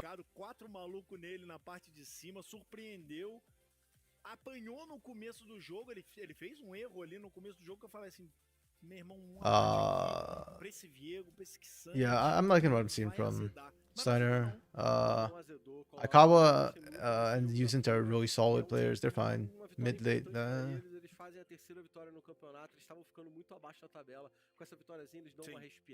I can take this note out. I think.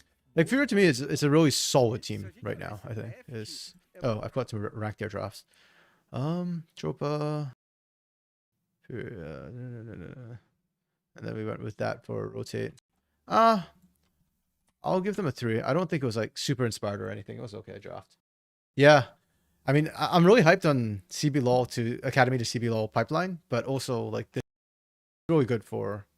I mean, the rookies have to come from somewhere, right? So I'm really glad that first of all there is T3 into Tier 2 now, but there's also like the Tier 3 talent's also good. The draft from them, I actually like this draft more. Through from Tropa, I like the draft from Tropa more. I just think they misexecuted really badly.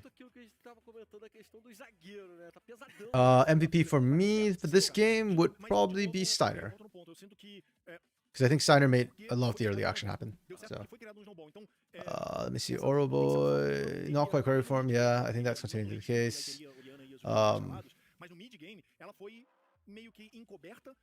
Yeah, I guess it comes back to this point about the team doesn't seem to understand the assignment with their composition. Like, they just had no early pressure whatsoever. And sure, you need to scale a bit, but you also need to start contesting around level 6. LeBlanc was your strong early point of the game. Like, LeBlanc's not going to beat the Ori in the 1v1 necessarily, but like with jungle pressure, it's different, you know? It's like the Lee Sin LeBlanc combo. Sure, Viego's not as strong, but at level 6, you have a lot of burst damage. We never saw Soweto actually gank for Avenger, which to me is the big problem. Okay, so laning, I think, was really bad from Tropa. Like, because I consider like ganks and like laning for jungler to me is like ganking. So I think it was really bad. The map movements were thoroughly meh. They were like okay, but absolutely nothing to worry about. Team fight was atrocious. X Factor 0. Lost. And you know what? Who do I blame for this? Oh no, who do I think was good in this mess? I think Oroboy was probably the best performer with this loss. I think Oroboy was still like make things happen, whereas like, but Avenger just did not do anything. 2 bad days in a row now. Like I'm so sad. I thought this team would be better. o resto do time vai focando. Those are horrible scores to be giving you. Wilkes, you think this meta must be hurting Oroboy? He was the only BR Jace and GP player too. Tank duty is hard. I'm really sorry to hear that, because, yeah. Damn. I want to see players succeed, you know? Yeah.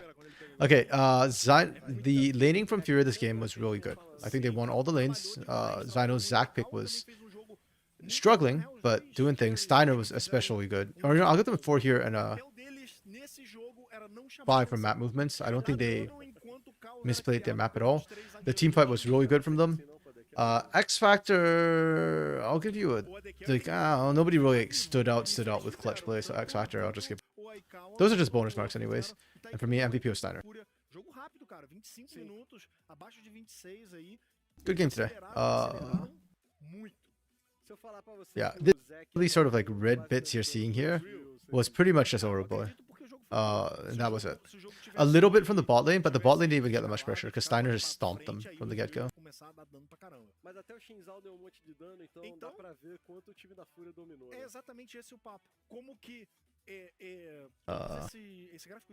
Be soon enough. In the meantime, our next game of the day is Kaboom versus Flamengo.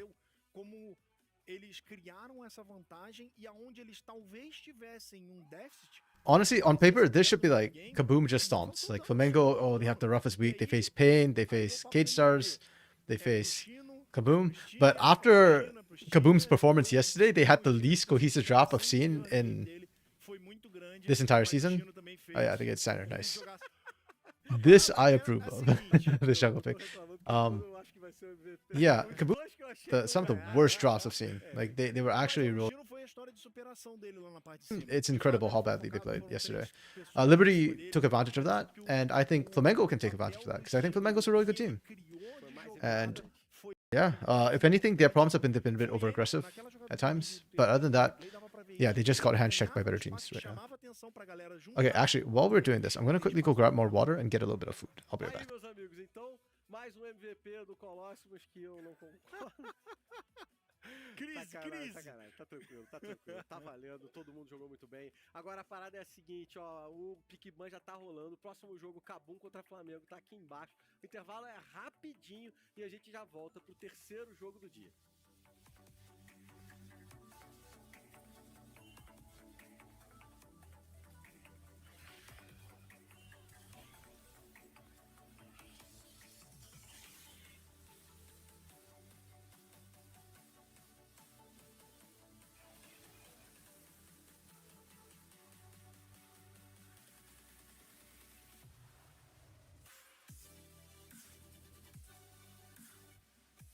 Sabe como podemos mudar o jogo que a gente tanto ama? Incluindo todos que também amam jogar. Fazer a diferença nesse game passa pelas nossas mãos. E pelas mãos de todos que querem o melhor para essa comunidade. Porque quando a gente abraça outros players, transformamos a nossa rede de apoio em uma comunidade que se apoia como um todo. E damos voz a quem tem o poder de transformar nosso jogo. É por isso que um campeão de verdade escolhe abraçar a diversidade. E isso não tem preço. Do zero ao pro, toda lenda precisou começar. É que pra entrar nessa rota tem que bancar a paixão. Se é pra jogar, trampar ou curtir, o Santa vai junto com você nessa. Pra você bancar o seu game até quando não estiver jogando. Mas a primeira jogada é sua. Banque seu game com o Santa.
Okay, I'm back just in time too for the next one. Kind of set it up earlier.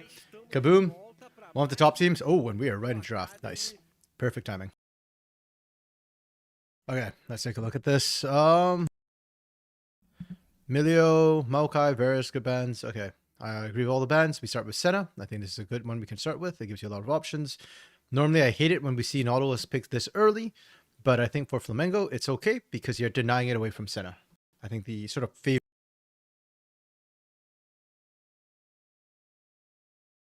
And we've got Oriana blinded. Okay, that's fine. Azir still on the table if we want it. Then Tom Kench to pair Senna. That's fine with Hui. And then we pick Smolder on this side. Yeah, and that's one of the reasons why I'm okay with Senna first pick is it has been one of the CBLOL Academy answers to Smolder. Then we take out the Vi, which is necessary because you've got Smolder. We're banning top lanes, and then we just ban out jungle here. Sejuani. Interesting. Okay. That's okay. I don't know if it's necessary. Then we pick a Lee Sin for a bridge, which I like. And we go with Rel, Jax as an answer. Okay, we are blinding Jax for Batao. That's fine, that's good. I think this is a lot better than Garen. And I think Kaboom has finally woken up. This comp actually makes sense to me. This is not a bad comp by any means. It's definitely a bit more of a skilling composition, which is dangerous into the likes of Smolder. But I think Jax and Senna are good potential answers. I think Hui can outrange. The idea is sound and solid with this comp. I like it. This comp, super standard Smolder comp. That said, I am a little bit concerned about their early game bridge. You have a Lee Sin, but yeah, this one's a little bit risky. I think this is a huge upgrade from how Kaboom have been playing their drafts in the last couple of days. Stop messing around for now. So Flamengo, I think they're a standard draft, a little bit weak in terms of the skilling or the bridging to skill. I'll give this one a 4. I think it was much better. Yeah. Now they're both late game compositions, but the reason why I'm far more concerned with skilling or bridging for Flamengo is because things like Senna Tom Kench, this is a cock block lane, right? Like it's really hard to punish them. They'll skill up. You can't really do anything to them. Whereas Smolder is vulnerable. This can absolutely get shut down, and that's rating to and delay the spike. Jax is okay in lane. It's kind of similar to Aatrox. I'm not expecting them to take over early. And Hui is a little bit vulnerable, but I don't think Oriana is a champion to take advantage of that. So, yeah, I think Kaboom drafted better this game. E aí fica a pergunta, onde que o Gucci com esse Lee Sin vai tentar impactar, Colossus? Sim, a gente viu no jogo anterior o China conseguindo mostrar como é que faz jungler de early game, como é que ele consegue acelerar as lanes, independente de não ter uma Okay. By the way, I'll probably need to grab food after because I started grabbing food, then I realized that my mom's cooking, so if I wait like one more game, I'll actually have proper food instead of just like instant noodles or whatever crap I whip out. So yeah, I'm gonna pop off after this again. And today is a shorter stream. I will be ending my stream a bit earlier. I'm hoping to get to Pain versus Gate Stars, but I don't think I will because I have a cast later today and I have to, yeah, it overlaps a little bit with Academy. So unfortunate, but that's life sometimes. Os caçadores vão ser impactantes ou não. E esse meio é confronto mais tradicional, Oriana contra Hui, né? Dois magos de controle, é range contra quem não tem range. A Oriana gosta de um confronto mais próximo, né? Por causa dos auto-ataques dela e da passiva, pra ela ir minando a vida inimiga. Enquanto o Hui é aquele campeão que gosta de dar longa distância, de spamar mais skill, de controlar a onda de minions. Eu acredito que I still grab the snack though, so yeah, my mouth is going to sound kind of full sometimes. Se posicionar muito pra frente, porque se o Dioge tiver com pressão na onda de minions, ele pode ficar muito longe limpando os minions de boa, sabe? É mais difícil. Okay, we are on to the Rift. Wait, am I 1.5? Am I catching up? Yeah. I probably could skip that bit, but I was shoving food in my mouth. De Nautilus também, com isso o Crastiel farmava e ele farmava e o Crastiel ficava ali de boa. Hoje, mesma coisa. Vamos lá, tá dando prioridade então pra essa bot lane com Senna, a galera da Kabum. Ontem não deu certo, mas não quer dizer que seja fraca. É muito forte essa bot lane da Kabum. I'm actually a bit surprised that they decided to poke their head in there for Flamengo. Probably illegal, to be honest. Pra acompanhar Kabum e Flamengo, dois times aí que vão disputar a parte superior da tabela, que vão disputar o título do nosso CBLOL Academy. Com certeza são dois times que a gente vai ver por bastante tempo aqui no Academy, se degradando até as fases finais do campeonato. Os dois com muita qualidade. O Fla veio arrebentando o Qualify. Tá bem no campeonato, apesar de ter perdido as duas essa semana. São confrontos da parte de cima Sorry, da tabela, that's annoying. então Eles não Opening up a notepad just to like write down some notes Mas on agora some other o thing momento that popped é up in the rounds. deixa de se recuperar contra a equipe da Kabum, que quer queira, quer não, perdeu ontem. Okay, Sim, os dois junglers. perderam Ooh, ontem, né? Vamos ver como é que interesting fica pattern from Goot. We're doing Raptors into Krugs. nessa super semana. Então, Mas And are we going to wrap around for a delayed bot side gank? é ok, Or are we going for os times cheese in the top avançando, lane? tá I actually prefer cheese in the top lane. I think if you get Nin ahead, he can stay ahead in that lane. But might need a little bit of help to get there initially. Pois é, não é tão bom. E se você olhar que a Fúria, por exemplo, agora acabou de fazer 3 vitórias, se o Flamengo perde aqui, fica com a mesma pontuação do time da Fúria, por exemplo. sim, a Fúria tem 3-4, né? Eles são 3-4, o Flamengo perdeu aqui, também vai ficar com 3-4. Mas, de todo modo, a equipe da Kabum vai sofrendo pressão aqui na parte de baixo, o Bounty com os steps vão conseguindo adquirir por aqui, vão saindo para controlar com visão seu próprio território, impedir que a Rel do Scary faça qualquer gracinha aqui. Yeah, I'm like, so I'm trying not to make eating sounds while I eat because I know like I don't like hearing eating sounds. So like I'm just muting myself a little bit every once in a while to just like shove food in my mouth. Also, it's laning phase. Nothing exciting is happening. We do see Goot, you know, with that wraparound, Raptors to Krugs back down. So a little bit of a delayed gank the bot side to mess up the timing. And then Scary's just straight clearing from bot up, which is fine. Like I don't think Kaboom needs to have any early action with this comp. Oh, we ignited Crosshail here. Interesting. E já foi o Corá do outro lado, exatamente. O Caraxel já, quando viu que a âncora tinha pego, já gastou o Corá de cara, porque sabia que o Bounty... We spoke a little bit about this yesterday, the fact that Crosshail is often the one to run the center in the bot lane, whereas usually it's the AD carry. Ooh, actually, kind of low in this mid lane. Spicy.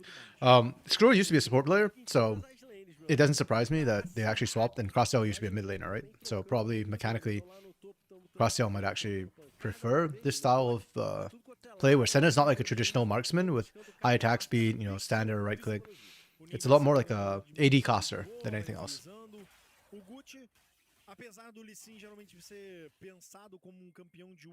And Skrull Crosshail, they're playing safer. They're getting kind of bullied out by steps a little bit.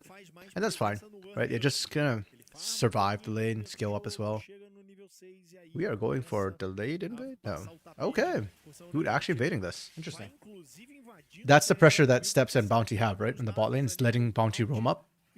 And they actually desync the bases of Skrull and Crosshail as well. So Scary will not have backup for this whatsoever. Oh, that hook! Bounty já chegou de muito longe, essa âncora conseguiu conectar. E aí, meu amigo? Very efficient roam up from Bounty. You love to see it. Not only do you cover your jungler, lose nothing bot side, and you burn the flash off the mid laner. That's a good start for Flamengo. The question is whether they can capitalize on it. We saw this a couple of times in Academy where junglers blow the flash from mid laners and they just don't revisit that mid lane because they get distracted by like objectives by other lanes, and then yeah, it kind of comes to nothing, right? Like you want to revisit these lanes as much as possible once you've blown your flash.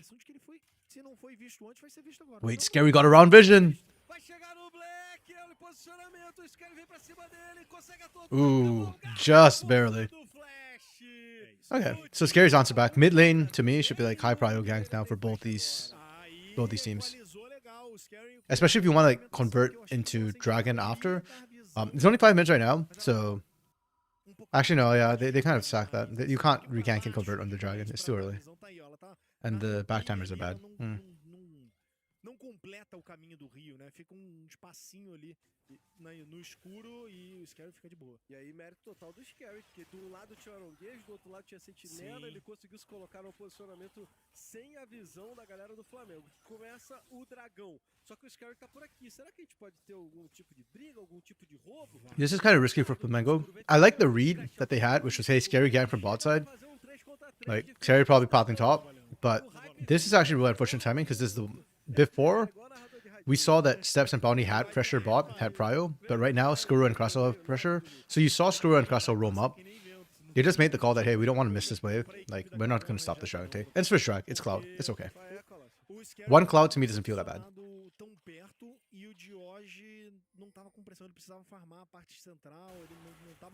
Oh.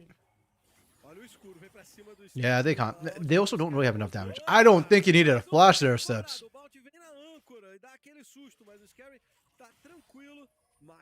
Playing that super safe. They just want the skilling. And I guess, like, despite the fact there's a Lee Sin, this game's probably going to be really quiet for the beginning because both teams want to scale. And this Lee Sin wasn't picked to make early action. It was picked to just kind of negate and bridge this team towards the late game. So, yeah. Which makes it a good game for me to snack on food. Os Birubiru estão lá quietos, ninguém deu muita atenção pra eles. O Gucci tá indo agora nesse posicionamento. Vamos ver se ele faz aí as três, se ele vai fazer uma só e sair pro jogo, né? Pega só aquela experiência e vaza. Fica ligado aí no Gucci. Oh, true. Well, I didn't think about that. But it is, yeah. Former teammates. Both of them on Furia. Good versus Patel. Good has not visited this top lane at all, though. Like, I would have loved to see an early gank come through from Goot to swing that lane. It'd be a nice storyline, too. But to be fair, they're both like kind of let go of the team, right? Oh, nice. Scary just walks and takes that. That's fine. Good still gets to. Oh my goodness. Nin is just getting soloed out. Oh, the Madness Storm missed. Ah, Scary stole the kill.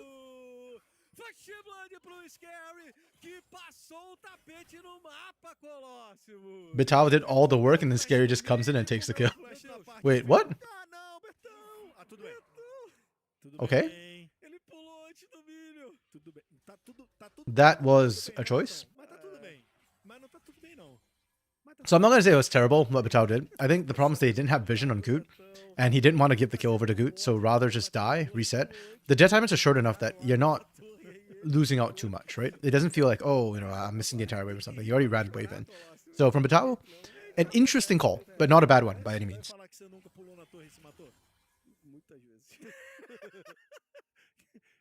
É só jogada característica, né? Não, aí também não. Só jogada característica. Dá dive no top, dá o double buff. Man, this game is slow though. We got our first kill at like, what was that, 7.5, 8 minutes? And then just no action again now, because there's nothing to really fight over. Dragon's coming up soon. I suspect second drag or Herald might be the objective fight over. Oh, my client. Okay, my stream's high. Thought my stream died for a second. It happened yesterday. Agora eu consigo fazer LOL, não preciso jogar. Mas, assim, não foi tão grave porque ele não perdeu onda de minions nenhuma lá na parte de cima. O abate não ficou pra ninguém. Ele voltou tranquilo pra lane. Então a gente tá This is one of the downsides though of like running a skilling pick. Like we see the Jinx sometimes or the Senna into the Smolder. Because Smolder can just like 1v2 sometimes and then that's letting Bounty roam. That should be illegal. If Smolder's ever left on his own, he should be just ganked and killed. Or just like forced to kind of sit on the turret and not be able to reach the farm. Because once he hits 225 stacks, this guy's like absolutely broken. So he has very clear weaknesses.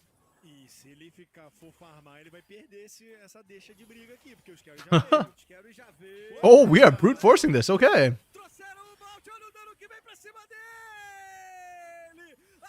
I don't hate the call. Skuro was not in range to devour his steps. So he just went, okay, you know what? Doesn't matter which one we catch. We kill you anyways. And just brute force that.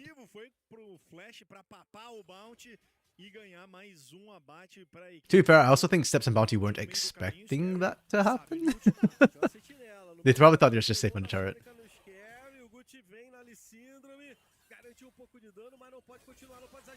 Oh, okay. Oh, nice. Unfortunate for Vital though. Vital rotates and doesn't get anything for that, but Skuro keeps chasing. Yeah, this is more what I expected from Kaboom Academy originally. Like you're seeing the it's not like this. I don't think it's set plays that are being set up like super far in advance, but it's more just like every player's experience and kind of knows what their role is and what they should be doing and when their champs are strong. So this feels a bit more CBLOL game to me, where the score is a bit lower. I know some CBLOL games are crazy, but you kind of know when ganks are coming, and so you're appropriately warding or watching out for things. And because of that, even junglers like Goot and Scary, who are both, by the way, great ganking junglers, are not able to find too much action in the early game.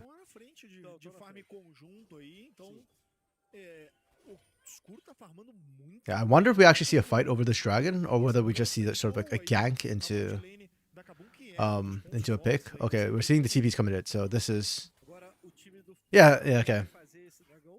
que ele Hey, Kaboom, are we not? jogo, né? O primeiro foi feito pelo Flamengo. Oh, they agora pull it out. para Interesting. o crescimento de stacks que o Flamengo tinha. Pelo Okay. menos o Flamengo conseguiu aquelas duas vaciladas. Vamos ver só se o Guti vai voltar lá. Se ele fizer as três, ele ainda tem o buff. Yeah, because we're not technically on the big power spikes yet, so I was wondering if the teams would actually fight over this, or whether... Like, I think for most of the teams, they just fight. Because you have your ults available. But, yeah, in this case, they just kind of say, okay, we'll cede this to you, and we'll go for the other objective. Good already has 2, so this will be 5 if you can get it. Tá conseguindo escalar de boa, tá conseguindo escalar livre. E o Scary tá vindo pra contestar de novo, tá? O Scary vai chegar de novo pra última vacilar. Se ele der um smitezinho, pega um biro, já fica tudo certo. Olha lá. Again, same thing. Good gets 2. O Guti teve que Gary gets 1. You deny. That's fine. That's good. That's all you need. essa daqui. Será que o Guti vai querer o low da Sônica? Unless, I thought Good might stick around and try and steal it with the Lee Sin key over the wall. O Crashel tava vindo também, então a equipe... But he has no smite, so I guess decided against it. ali de vacilava. Brigaram, brigaram. 4 pro Flamengo. Oh, do they know? Não vai dar nada, ninguém Good's still vai. sticking around. Agora o Betão pra cima do Lin. Olha, esse atordoamento é muito forte. O Lin tenta se posicionar e o Guti tá por aqui. O Scary vai tancar tudo. Fora do alcance dela. That's super funny for me, watching Aquele atordoamento e vai- Scary just flash over the wall, stand there intimidatingly, and then zone them. Fica na parede ali pra deixar o Scary atordoado contra a parede no range. That was Hex Flash, though. Was that a full flash or Hex Flash? Oh, it's full flash. Okay, I wasn't sure. Atordoado contra a Just wanna double parede check. no range da I guess the range on Hex Flash might not be actually enough to get you over the wall. Por pouquinhos pixels ali, ele tava fora do range. E aí ele sai vivo no fim da jogada. Falando de jogada, Meu amigo, o escuro. escuro tá jogando muito com esse TK, rapaz. Ele é muito agressivo o tempo todo, levantando a galera.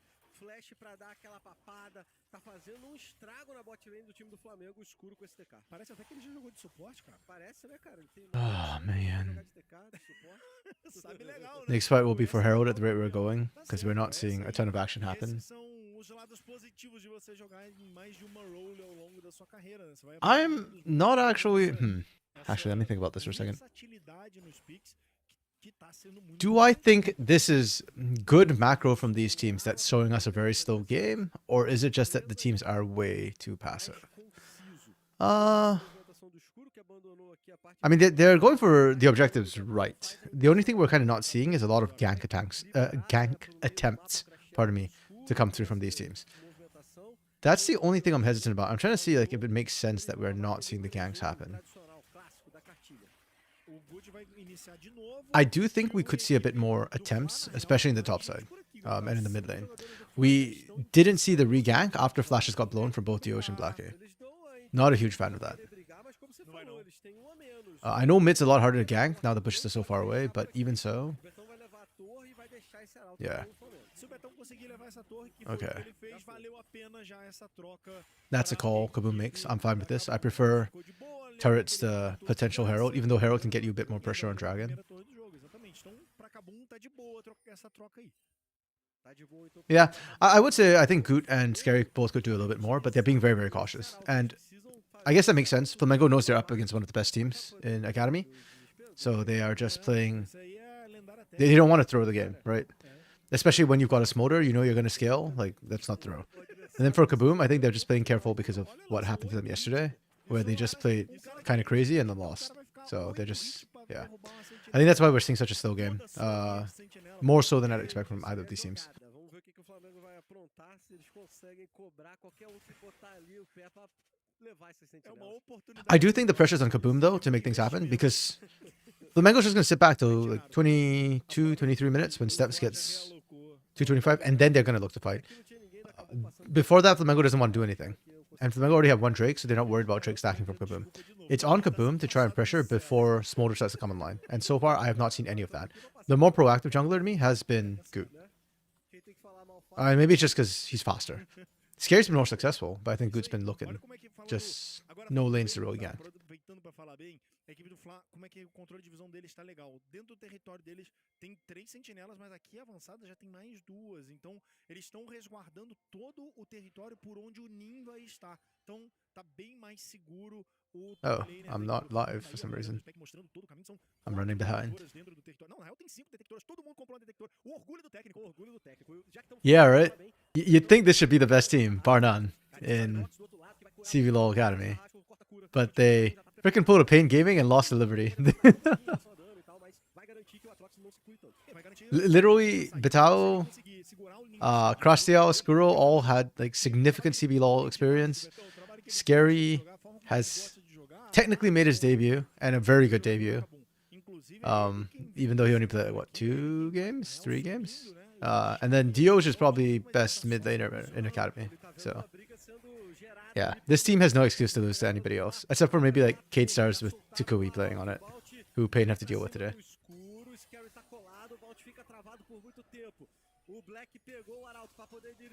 Oh, finally, there we go. Nice engage from Scary. You love to see it. Yeah, Bounty. I mean, Steps is just not doing any damage right now. It's kind of rough. But that will change soon.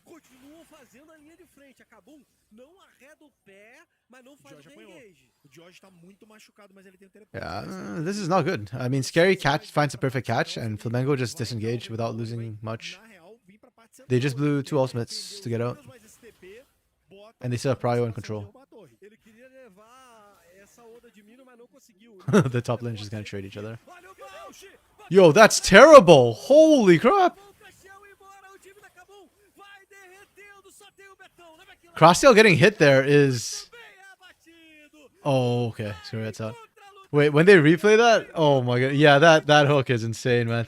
Like, huge from Bounty. Bounty was a player I was pretty high on when they first played on Flamengo. What was it, 2022? Yeah, I like that bot lane. I thought they were going to do well, but then the team itself fell apart. So that's unfortunate. But also, for Kaboom, like that hook should never land because you actually have bodies blocking, right? Like somebody else needs to eat that hook. Why the hell are you moving away? Like, you cannot be exposing your AD carry like that. Okay. Yeah. First of all, to start this off, it's worth noting that the earlier trade, Scary had to engage with his face, and Dioj took a lot of damage. Neither of them, or well, Scary doesn't have recall.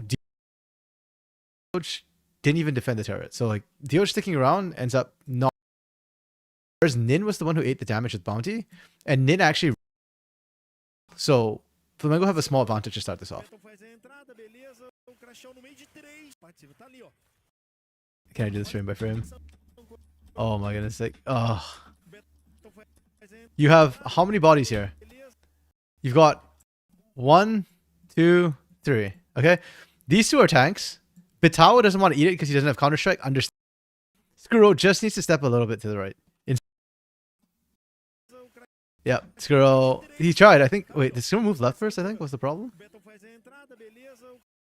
Oh, okay, yeah. No, never mind. It's not Skuro's fault. It is straight up Bounty being a god. Okay. Oops, sorry.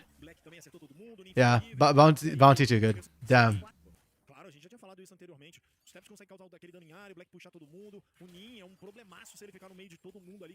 That's just absolutely nuts.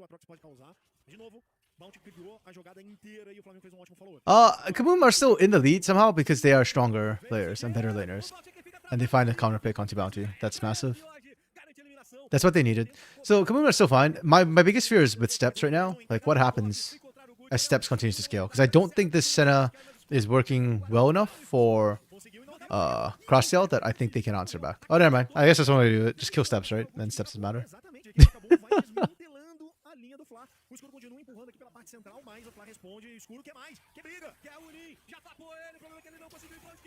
That's the second time now that we've seen Skuro just run in and devour somebody, and Flamengo just not respecting that. The game just swung. We went from like even game state to like 4K gold lead and Kaboom just taking control of the game.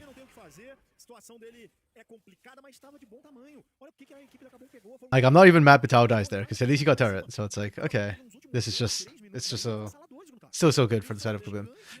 Baron's going to be the interesting one. I still think Flamengo have a really strong team fight. I need to see how many stacks on Steps, which they're not showing. CBLOL, they show the stacks here. I don't know why Academy doesn't have to do so. I thought they used the same like production team, but I might be wrong. Quase 9.500 de ouro, mas o Betão também quase com 9k ali. Vai deixando esse Jack ser problemaço pro trabalho de side lane aí que ele vai ter contra o Nin. Não, com certeza. A dificuldade do time do Flamengo agora Achei que eles estavam voltando. Achei não. Okay, it's really dark. So, Mas aí acabou great job controlling this Baron pit. We kind of talked about it last game. The fact that for Flamengo, they need to make sure they have control over the jungle. colados nele. Ele tá They currently do not, so Flamengo Ele vai acelerar e to vai walk into this Baron pit. ele não They do, however, have a ward on Baron itself, which is critical. Because at least Por isso que eu falei que vai esquisitar pro if it's not started, they don't have to poke in there. Ele ficou seguro, o Jorge é um cara também já I think it's less people on Academy this split. já tem um título no seu bolso, Esports então Winter? ele sabe Oh, okay, on the production side? que é que Yeah, I wouldn't be surprised. Everywhere seems to be cutting. The biggest joke was when LEC cut a whole bunch of their staff, and now apparently they're like looking for people to work those jobs. tem do outro lado também. I don't understand that. There might be like a financial reason, but it just sounds really weird from the outside. O outro é Hey, Dark Knight. Yeah, it was 3 days this week. Yeah. Understandable. Today's a half day for me anyways. Like, I conseguiu voltar pra partida, voltar a ter have to cast some other stuff, so I'll have to stop. Probably after the next game. I think I get one more game, maybe. So I won't get to watch the Pain Gaming Kate Stars game. I'm so sad. I might just stream that tonight, actually. Like, but then my night is like really late for y'all because I'm West Coast, which is like 5 hours behind Brazil time. So if I'm streaming at like 7 p.m. my time, it's like midnight. o esquerdo tá conseguindo andar exatamente no ponto escuro do mapa, onde o Flamengo não Actually, maybe it's good I don't watch Pain Gaming and Kate Stars. That one's gonna be kind of brutal, I suspect, because Takui's playing. I'm gonna cast NECC. It's a North American Collegiate league. It's on Wednesdays, so yeah, I cast it every week. eu tô de olho no dragão, Colossus, porque o próximo dragão vai estar vindo. I cast a whole bunch of stuff in North America. Collegiate, Tier 3. Actually, I don't do Tier 3 as much anymore. I'm still on the committee for the qualifying seeding, but I don't actually cast it as much because, yeah. They don't cast any of the games in Tier 3 now. It's so weird. They used to do it. They used to stream all the games, cast all the games, and this split they decided, no, we aren't doing that. They do some like sports desk style thing. Grapes and Hawk. Hawk from CBLOL English also does that. But yeah. So that's on Thursday, the sports desk one for Tier 3. And then there's a whole bunch of different collegiate stuff happening. Like, and the collegiate things are really funny. So I do NECC on Wednesday. There's ECAC, ECC, East Conference, Peach Belt, ESU, MEC. Yeah, it's just a whole bunch of letters, man. I was joking that's just alphabet soup for collegiate here. Just name any 3 random letters and you got a pretty good chance it's probably a collegiate league of some sort. É, mas o lance é que o George queimou o teleporte dele pra fazer frente ao Nin, que tá Wow, again, we just stall out. Like, what? o teleporte do George. Those are leagues, not even teams, just straight leagues. O Flamengo é obrigado a dar uma It's kind of crazy. I can't remember how many conferences, like 12 conferences or something for collegiate. So, mas pelo menos yes, Goku is playing in a collegiate team. I cast him the other day. Or no, I don't remember if I cast him or I saw him, but didn't cast the game. Let me double check which team he's on.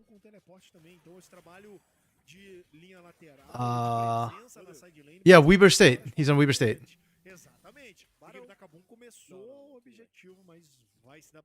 I think they applied for Tier 3 and didn't get qualified, unfortunately. That was where I saw him. I was trying to convince the other people because Tier 3, like, you get selected by committee after you apply. And I'm the committee, and I was trying to get other people to vote for him, and people was like, nah, he's not gonna be good. Oh, he's Brazilian. Like, and they're like, oh, look at B-Boy. And I'm like, screw you guys. B-Boy's doing well on Shopify. Oh, finally we get action. Okay. Can Batal carry this fight? Because Batal needs to carry this fight. conseguiu chegar no Black. Garante a eliminação. Oh, Steps is just messing with them. O Flamengo tenta se juntar. Okay, they take down Steps. Nice. This is a hands diff from Kaboom. That fight was not a great start for them. Like, I feel like I keep saying this. Kaboom has like some really bad starts to fights. Like, yeah, Vitalik wasn't here. Dioj got killed immediately, which is terrible because Hui actually does a lot of damage. And Steps actually, okay, Steps' positioning wasn't that good, but it wasn't terrible, and he also got like a lot of time. Vital just saved this fight. But also Steps misplayed it by, yeah. Steps probably should have just taken his time coming in instead of like walking through the enemy team.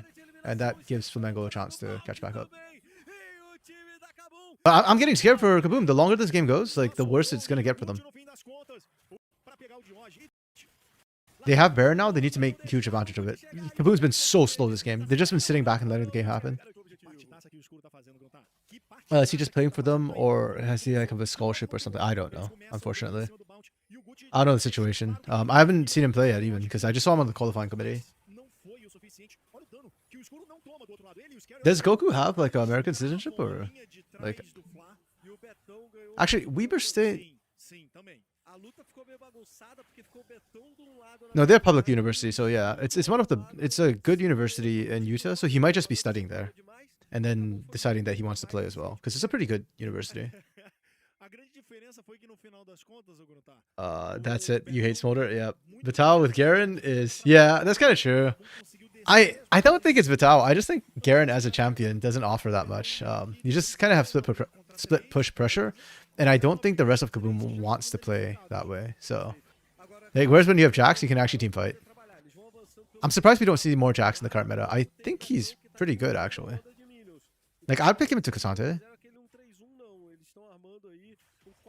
But I guess most of the players don't want that, or don't like the matchup. It's a little bit hard early, and Jax actually has some pretty good pressure level 1 and 2. He actually wins most trades.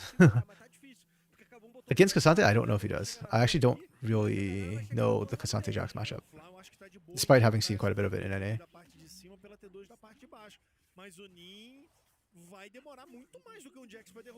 Okay, we are just base racing, but Jax pushes faster, so...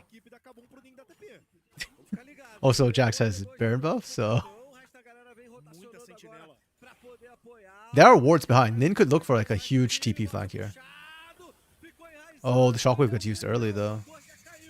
And we're using a mom early. Okay, we are not looking for the flank. That's okay. They have Baron buff. You kind of don't want to fight with any of that if you can help it. From what you remember, he said he got a scholarship. I guess nice. Good for him. Yeah, Jax is pretty much always viable. I remember at the beginning of the split, we were seeing Jax jungle. I think we saw like once or twice and then never again. I don't know why. I mean, I'm not a huge fan of it in the jungle personally, but I prefer the top lane. I think you have better like level 1, level 2 in the top lane, and you can take over the lane. I think you skill up faster as well. But also, there are some worse matchups in the top lane. So, if it's viable jungle, I expect to see Jax a lot more, because then you can flex it.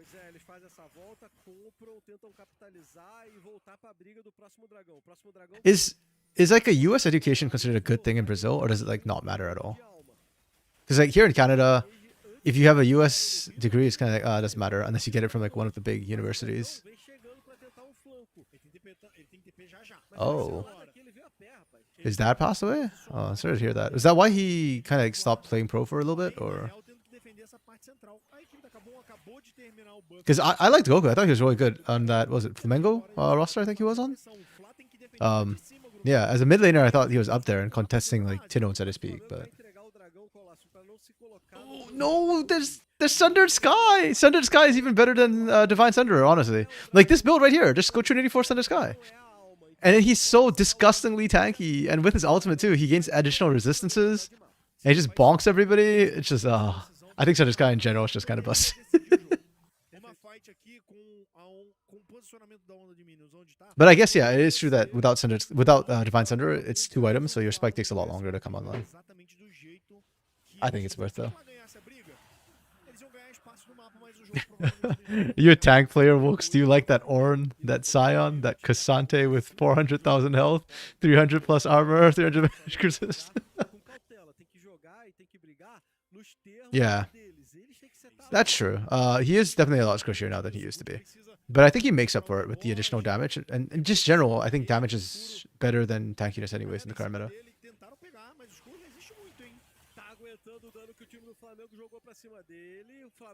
Okay, now it's the interesting part of the game, because we're 30 minutes in and the game finally started, guys. Like, generally, this game did not matter up to about, like, 5 minutes ago when Kaboom took Baron. Or 6 minutes ago when they took Baron. But now it's about positioning for Steps, because Steps will do a lot of damage. Still haven't seen how many stacks he has, but he's 3 items, and by now he should be like 300 plus stacks, probably, or 300 stacks maybe. But Crosstail's range is pretty decent too. So now, if Steps can position well, they win fight. If Steps cannot position well, then Flamengo lose fight. Goku went to Academy, then had a phase when he was a poker player, and then stopped for a while. Interesting. Yeah, there's quite a few poker players, huh? Among esports people. Quite a few coaches also play poker. One of the LJL, the Japanese teams, one of their coaches think it's Coach Ciro. I could be wrong. I don't know. Get the wrong coach. Is quitting League of Legends now because in Japan, like, it's just not making money, and they got merged into the PCS, and he's going to become a pro poker player instead. Isso, é isso aí. Ô, louco. Hoje tá o futebolzinho aqui no nosso academy. Okay, Flamengo is setting up for Baron. Vital has TP. They're just going to split push here.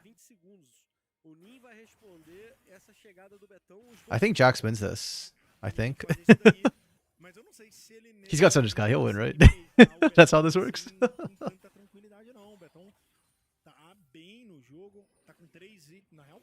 Hey, oh no, not this Baron. Ew, the hands. Ew, the hands. Why do they always show territorial Baron spawn? That's the one I hate the most, the animation. Like, normally I can't really see the hands, it's okay, but like the animation, all you see are the hands. It's disgusting. Yeah, like, I don't think they've shown us a single hunting Baron spawn. I think they showed all-seeing, I just don't remember the all-seeing one. The eye one's okay. I'm okay with eyes, I'm not okay with hands. O Betão vai voltar pra base, a equipe da Kabum vai se organizando, e aí volta naquele papo que a gente já falado, Guta. O trabalho da Kabum de limpa de sentinela. Guys, we cannot be doing this again. Like, why are we just standing around doing nothing? De novo, você tinha acabado de falar, o Flamengo acabou de botar toda a What is this reset timer for bounty? Baron is up. You have no vision. Why are we basing? Okay, so this, I don't know why this is happening now. Like, a while ago, and then bounty should have picked up wards to actually put down, because now Flamengo have no wards here. Like, Goot is using Q, Sonic Strike, to actually check if they're doing Baron. Flamengo have no vision. Drop the ball horrifically. Why are we doing this? And then bot side, we're just seeing the back and forth seesaw between the top laners trying to get prio, or trying to get push, sorry, not prio. There we go. Now bounty drops the board, but bounty's like a minute late on that. And Kaboom can just clear it from over the wall, and then continue the push. It's a slow game. Yeah. In BR, having a broad experience is valued, even going, okay. Okay, that's really good for Goku then. I'm really happy to hear that. Yeah, because at least in NA, there's been a big discussion about like going pro versus doing a college degree and doing collegiate first. College is generally favored here, rather than like going straight pro. Oh, huge from Scary. Oh my goodness, thank you, Scary, for actually doing something this game. Scary MVP for me. I don't care win or lose. He's the only one doing anything. Okay. Kaboom win. Nice.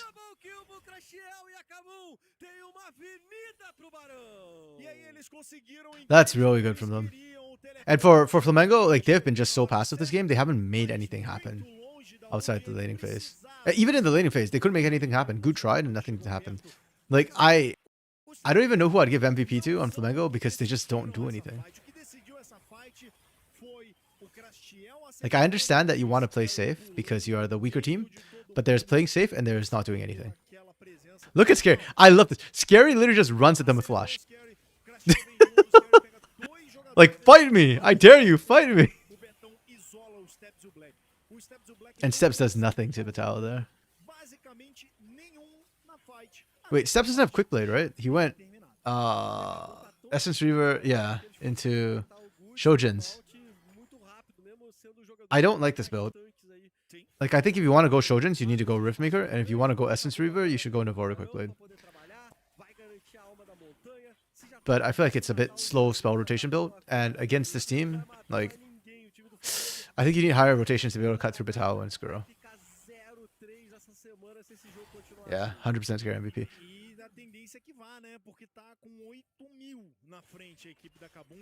Skuro's been doing pretty well this game too. I like this positioning in terms of like body blocking and trying to, you know, find the engages. It's just really, really hard. Costream and Dioch have really high probably damage numbers and also pretty good KDA, but they get to sit back and just free fire. I think a lot of it's like Vital and Scary and Skuro just kind of zoning the front line, making sure Steps can't actually fight the fight. This is not even close to the longest game, by the way. The longest game is like 49 minutes, I think. Yeah, 49 flat. Flamengo and Liberty. Oh, of course it'd be Flamengo. Yes. Probably didn't do anything and Liberty just kept throwing.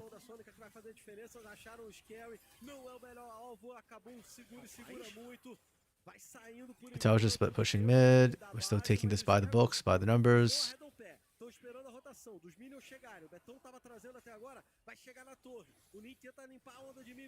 And brute force is 5 now. For Flamengo, MVP is Bounty just for that early hook. You know what? Yeah, I'm down to give Bounty that. I mean, again, it's just like nothing's been happening, right? Like Blackie as high as KP, so I was thinking Blackie, but no, yeah, I think that hook is worth it. That hook gives them X Factor points. I'll give them some points for that.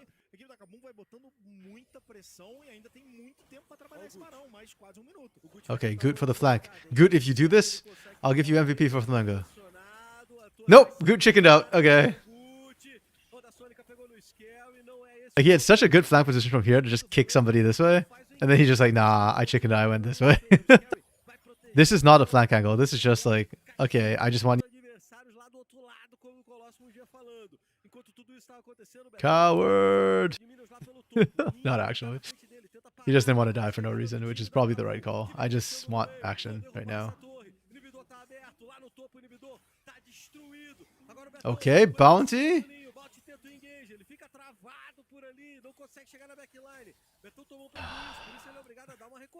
Yeah. I don't believe in bleeding out. Like, I think if you're gonna lose, you might as well, like, just go for it. The problem is that if they want to go for it, they have to go for it here under this turret. Now that this is down, can't fight here. Kaboom to go under these turrets, or Baron to spawn in 2.5 minutes. But I don't think it'll be. I'm just gonna push the end right here.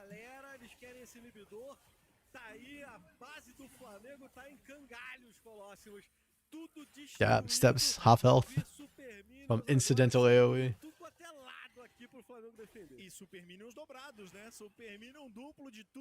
Okay, double supers are coming in bot lane. Oh no, that's a single super wave? Never mind. Nothing's gonna happen this wave then. We wait for double supers.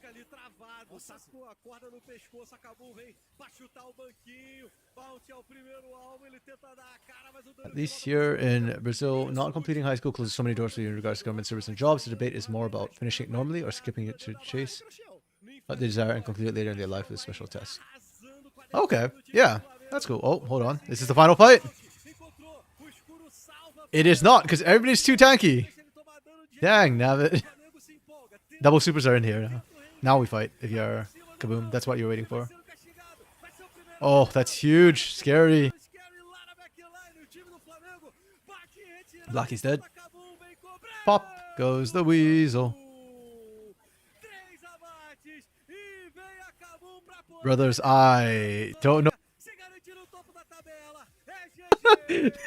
This game fried my brain. It's so slow. Like the macro wasn't even clean. Okay. Kaboom laning was good. Was average. Their map movements were honestly not great. Their team fight was solid. The X factor from them, I will give you points literally for scary.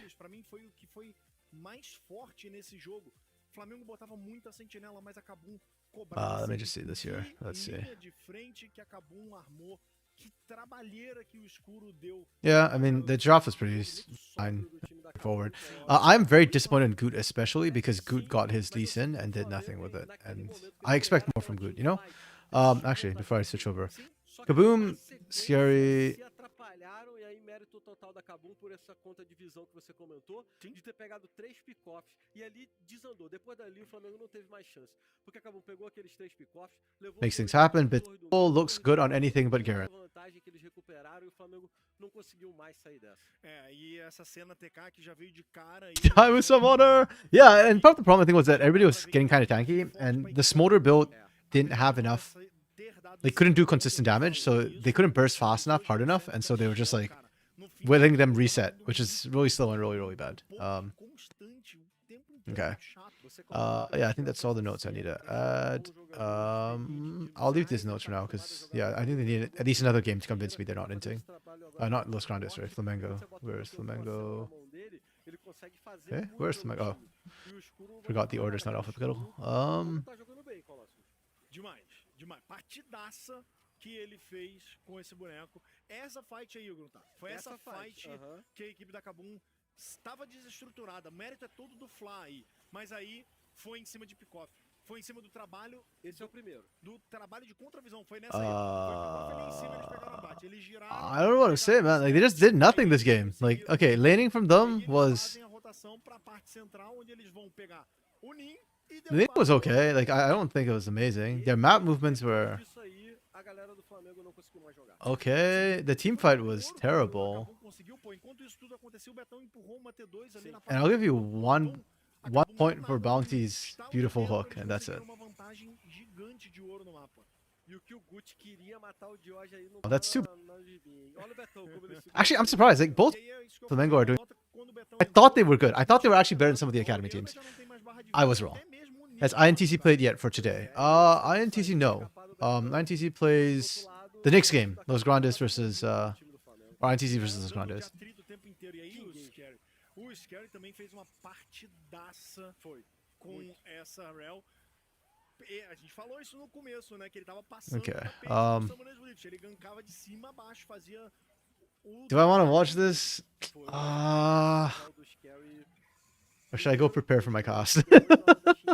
Com esses engages, muito decisivo também, acabou um timaço, a gente fala, é um dos candidatos ao título. Esse time da Kabum é muito forte, muito experiente. Man, I feel like I should probably prepare for my cost.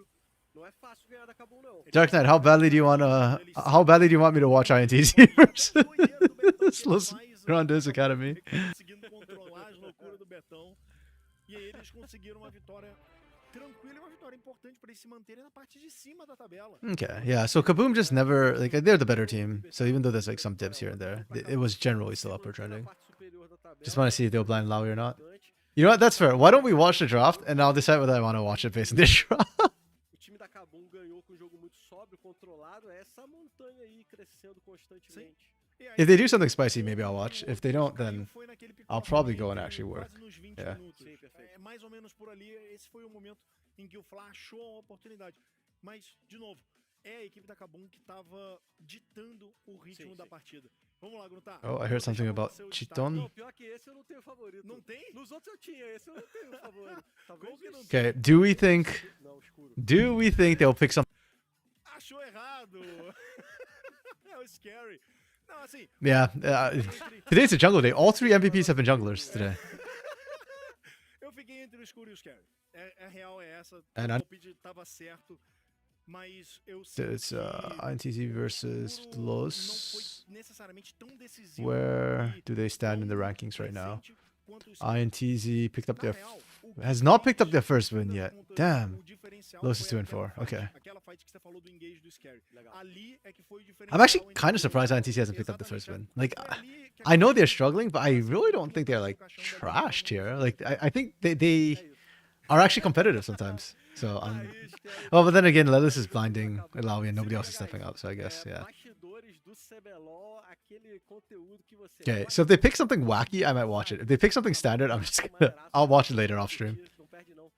Like, I'll do a VOD review or something later, but... Acompanharem. Se inscreve no canal do YouTube lá, cara, porque o canal do YouTube do CBLOL tem muito conteúdo. Né? Tem muito conteúdo maneiro, tem conteúdo da fogueira, tem conteúdo dos bastidores. They fired their academy coach? Whoa, I did not know that. I did not hear that. Oh, damn, okay. Tchau, galera. A gente fez esses 3 Oh, I remember the last time we saw Jockster. That was, I think, on was it the Furia roster? Where he played support with Edward on coaching. Was that Furia or was that? Wait, am I mixing up teams again? Muito rápido e o Academy já volta. Valeu, galera. Abraço. Yeah, but that would explain a lot about why we're blinding Alawi right now, if that's the case. Well, okay, if they don't have a coach, that explains a lot. Jockster should know better.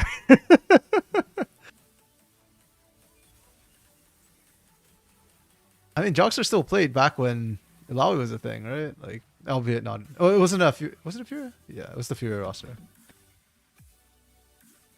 I'm trying to remember which was the roster with Edward. It was the Fury roster, yeah, the Diamond Blocks Edward roster, where Jockster had to... incluindo todos que And then também Edward amam replaced jogar. him. Fazer a diferença nesse game passa pelas nossas Holy crap.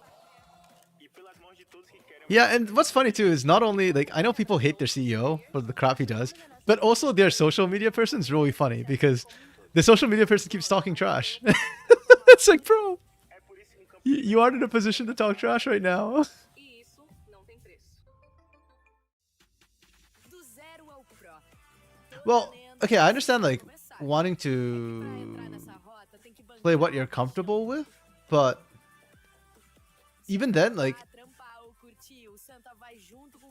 yeah, you still can't blind it like just randomly, you know? Like, at least try and set it up for a better position. There were other picks you could have done there, and then pick the Alawi later. I'm willing to bet that other teams would not ban the Alawi against Lelis anyway, so just pick other things first. It's okay.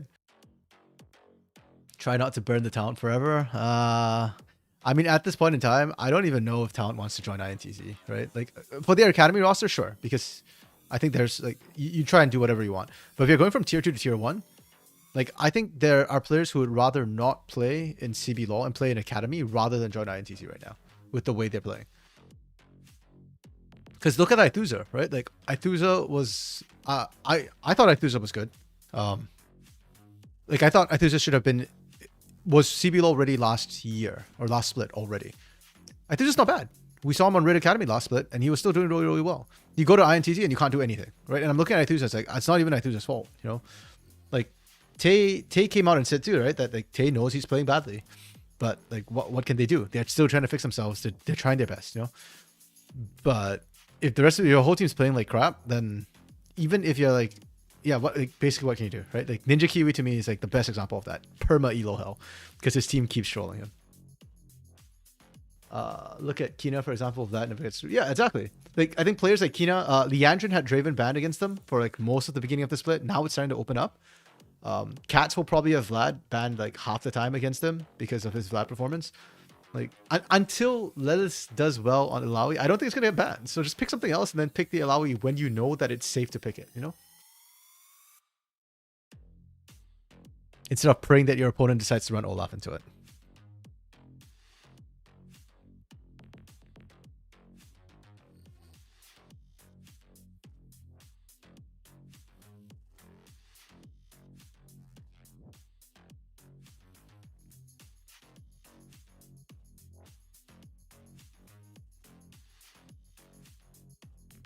Is there a situation where Alawi is not trash? Yes.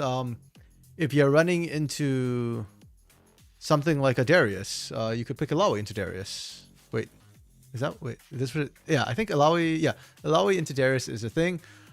You can pick it into Trundle. You can pick it into Sejuani or tanks. They said the scrims are improving, but in CBLOL, Saturday is a tough game always, and Sunday they're just melted. Yeah, actually, I've seen a couple of interviews with a couple of players saying that. I think it was Super Clever or in the Ilha de Lendas interview or My Esports, one of those two. I forget which one. Was that Super Clever or Fu was saying that, yeah, they do better. Like, they're good in scrims. They don't know why every time they hit the stage, they just like melt. And it's not even that you've got rookies who have stage performance anxiety. Tay literally played at Worlds. Damage is like what, 3-time grand finalist? 4-time grand finalist. Ninja Kiwi, okay, that guy has no performance anxiety. That guy's been popping off. The only one who can maybe you can say has performance anxiety is Ithuza. The others should have no reason to have performance anxiety. It's so weird. And like, to be fair, how do you even fix that, right? As a coach, like, what do you do? Even if you bring like a psychiatrist, is that the one? Psychiatrist? Even if you get like a mental doctor in, like, I don't think they can solve the problem right away, right? So it's just really weird. I don't know. I gave up predicting INTZ. I still think, like, I struggle to think INTZ will end the split with only one win, but I will not predict them to win until they actually show me a win. I already wasted 2 of my predictions on them, and I'm already behind everybody else on this, or I was behind everybody else. I'm still near the tail end of things, so I need to catch back up. I inted week 1 and week 2 a bit too hard. Yeah, I would not be a good coach. I'm more of an analyst. Like, if you give me data, I can analyze it. But like, week 1 of every split for me in CBLOL, my predictions are always really, really bad.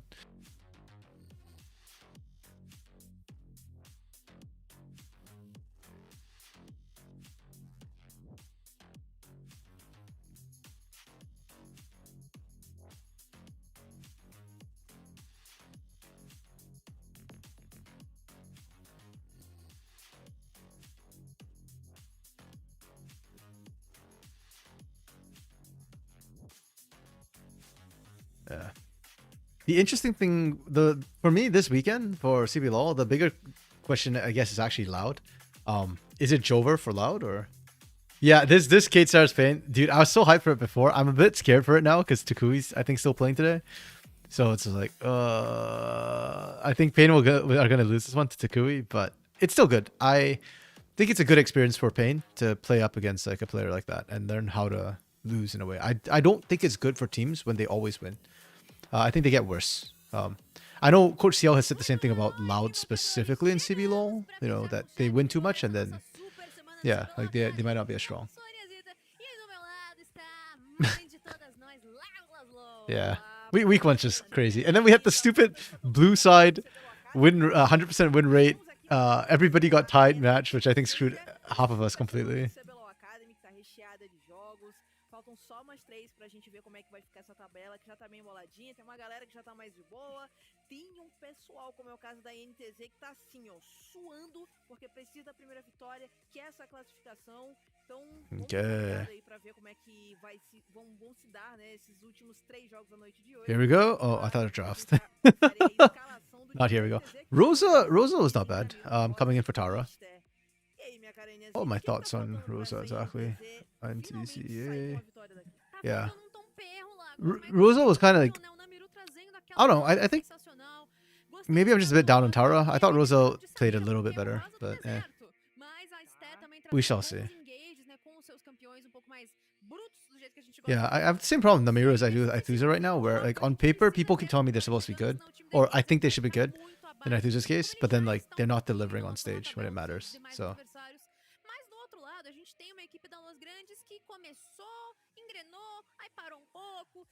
Los is such a funny team to me, man. Randall is a player I find hilarious right now. And I like it. I like Randall. Like, Randall's crazy, but I like crazy.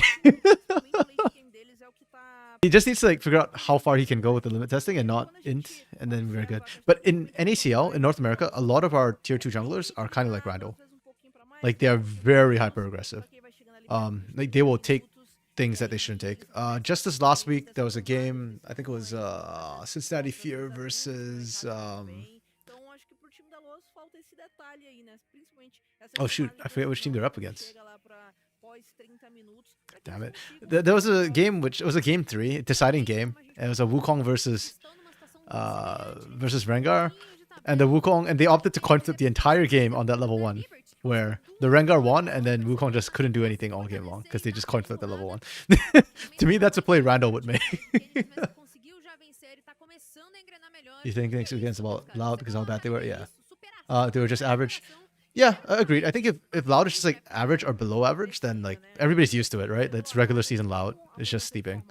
But this is probably the worst I feel like we've ever seen Loud. Yeah, I think I'd say that. And I feel so bad for Redbird. It's not even Redbird performing badly.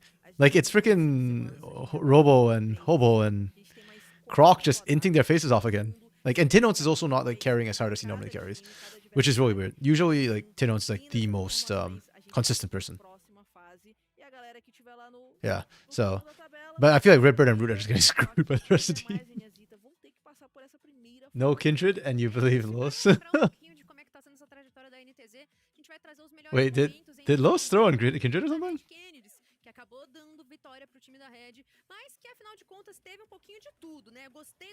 Yeah. Like I said, I don't mind Crazy Guy Randall. I like Crazy Guy Randall.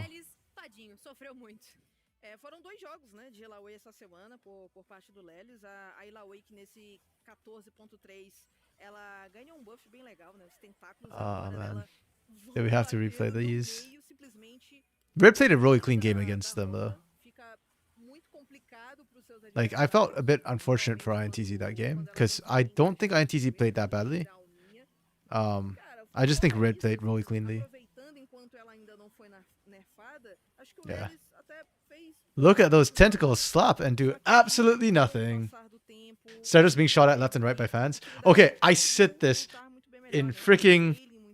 Like, right when they got Stardust, okay? I was not a fan of that particular trade. I am not impressed by what Stardust did on Los Grandes. I actually thought that a lot of his decisions screwed that roster really badly and that team really badly. And on top of that, Loud is the worst place for Stardust to go to because no matter what happens, Stardust will not get credit for it.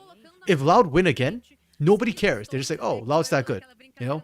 Like, Coach Belzy already said like he's not the best coach and they still won. You know? Which I don't think is true. I think Belzy's just being very humble. So if they win, Stardust doesn't get credit. If they lose, Stardust is gonna get lynched. That's such a, I don't know, man. Like that feels like a lose-lose situation for Stardust, no matter what happens. And he went for it. And at first I thought like the first 2 weeks, maybe Stardust is good because they didn't have the World's hangover. But then now, holy crap, they are attacking. Like if they do not win this year, Stardust is dead. Or at least like dead in Brazil. He'll I don't know if other teams will pick him up if he loses with Loud. And it's not even like fair to him. Yeah. Drafting Smolder to Root and losing 20 minutes. Yeah. Exactly, right? Like normally if you draft like Root Smolder, I feel like that is instant win because Root's really, really good. And normally like Loud games don't end that fast. But yeah, no, they are the top side of that map right now is just all over the place. I don't know what's going on. Like losing to, yeah, losing to Leleco to me was hilarious, man. I'm so happy for Leleco too. Like Leleco's a good millionaire. I was thinking like, oh, this is such a hard match for Leleco, and Leleco goes deathless over the weekend. That's sexy. I wonder if INTZ tries to buy Leleco. I hope not, because I don't think it will help the team. But other team fans are already calling him an idol for ruining Loud. Yeah, you see, yeah, that's what I mean. Like it's just not fair to Stardust. Like don't get me wrong, I'm not a fan of him, but I actually don't think he's the best coach in Brazil. But yeah, I don't think he deserves the flack he's getting, and he will continue to get if Loud doesn't clean up their act. Actually, who's Loud playing this weekend? Let me check. Here we go.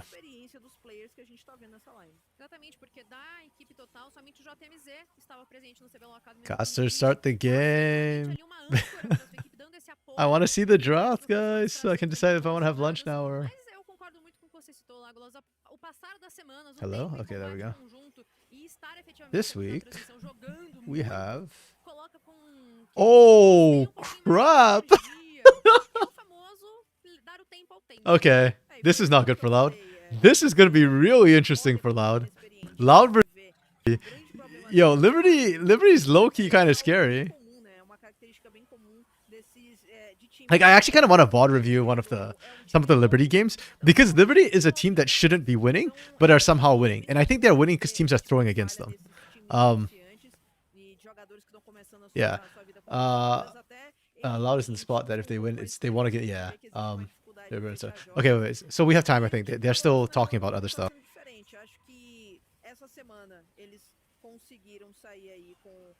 So, Liberty as a team doesn't make any sort of sense because they're actually a bad team. If you look at their stats right now, Liberty is like dead last in a whole bunch of... Oops, actually no, wrong thing. I just wanted...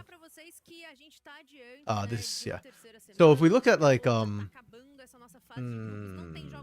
Okay, don't look at combat stats, but look at objective stats, right? So like dragon percentage. Liberty is dead last, and it's not even close. They get less than a third of all dragons in the game. Look at Herald, they are like lower end, 40%. You look at gold difference of 15, they are negative 489. You look at Nashers, they are... Oh, actually, they're pretty high. They were down at the bottom before this. Last week, actually, I have their stats from last week. I'll pull up their stats from last week. Where is last week? Day 9 round 1 prep. Okay, you guys get to see behind the scenes of RMC prep. This is what I prep every week when I cast. The standings, the sort of priority champions. This is the prep for the teams. Let me go to Liberty's game, Liberty versus Fuxu. So notes about which lanes to watch, stuff like that. And then stats here. I know it's day 10, but so what happened was I subbed on day 10. I didn't have time to prep the stuff, so I didn't get all the stats. I have day 10 prep as well, but it doesn't have these stats, which is what I'm looking for. So you can see like Liberty, like they're bad in kills, they're bad in deaths, they're bad in first blood rate, they're bad in first hurt rate, their dragon rate was down, gold difference was down. These are plates, start plates versus 10th. You know, Nashor, they were 8th in the league. So they were doing horrifically in every single objective in metric. The way Liberty wins is that they team fight you constantly and they just hand check you. And if you lose the fights, you lose the game. That's just how Liberty plays. So if you're a good team, like Pain Gaming, technically, all you do is you just play safe, farm up, and go to team fights. But freaking Pain trolled, or Wiser trolled on Kale against Liberty. And like, in these games too, right? Like, against Fuxu, against INTC, they trolled. Okay, INTC actually fought that game, but they fought into Liberty of all teams, the one team that wants to fight you no matter what. If you're... Don't play the game against Liberty, man. That's the one team you don't want to fight. Okay, the Fuxu game, Liberty did really well. Like, Drake Hero was nutty that game and took over the game. Liberty. But that's how Liberty wins game, is they just fight you till they win. They should not be winning. But at the other hand, it's like, they're a skill check. Because if you're not a good macro team, you'll lose against Liberty. And I feel like this game could become that. Because if Loud are screwing up like they are right now, and Robo feeds makes, like, they could lose this. They could actually lose this. Yeah, same. Like the win against Fuxu, I think Liberty showed up that day and played really well. Like that's the one game I think that that I think was like all Liberty and not just like the other team threw and Liberty caught really well. I think Liberty is good at punishing those sort of mistakes when you make things like that, but yeah. They can only go 1-1 this weekend. Yeah, there is no way they should win against Pain if Pain don't troll. I think Pain are in the best form of their lives right now. Like this sort of Pain I would have wanted to see against, you know, like in grand finals last split against Loud, because I think it would have been a very competitive experience. Yeah. But it is what it is. Yeah. I really do love CBLOL very much. You can hear my excitement in my voice.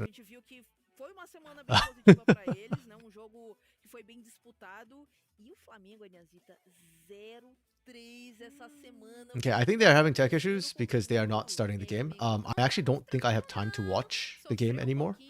I think it'll be a bit too tight.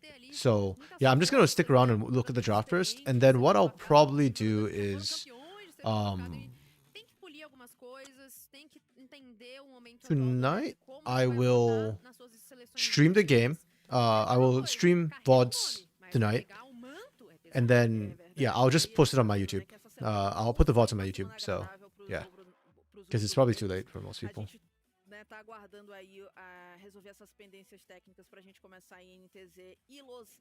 E na sequência, a gente vai ter jogaço, tá, Nhancita? Porque tem o trator da PEN, invencível até o momento. It is what it is, I guess. Because they're playing from home, right? Or from...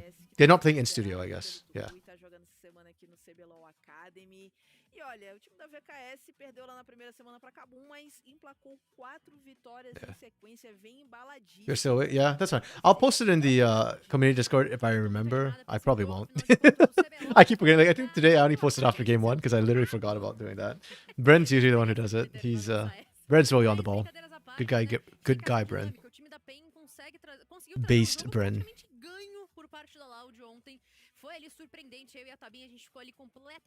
Come on, guys, start the game. And props to the casters for vamping. Sometimes we have to do this. It's kind of tough to just keep talking and talking and talking, especially if you don't have graphics prepared. So.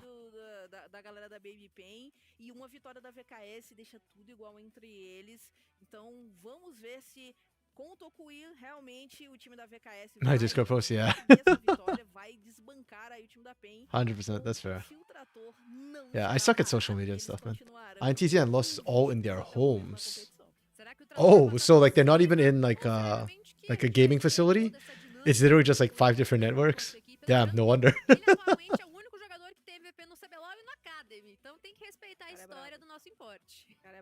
That would explain a lot. Aqui no CBLOL Academy, né? Vamos ser honestos, né? Tá aparecendo aqueles meninos que já repetiram ali de ano jogando interclasse, sabe? O adulto jogando com as crianças. Tá mais ou menos assim. O cara tá mandando muito bem, mas é isso mesmo, é um jogador de nível... Start draft in 6 minutes. I'm just ending this. My time frame is getting shorter and shorter as we go along. Like, I'm sorry, guys. I'm hungry. That's why it's like this.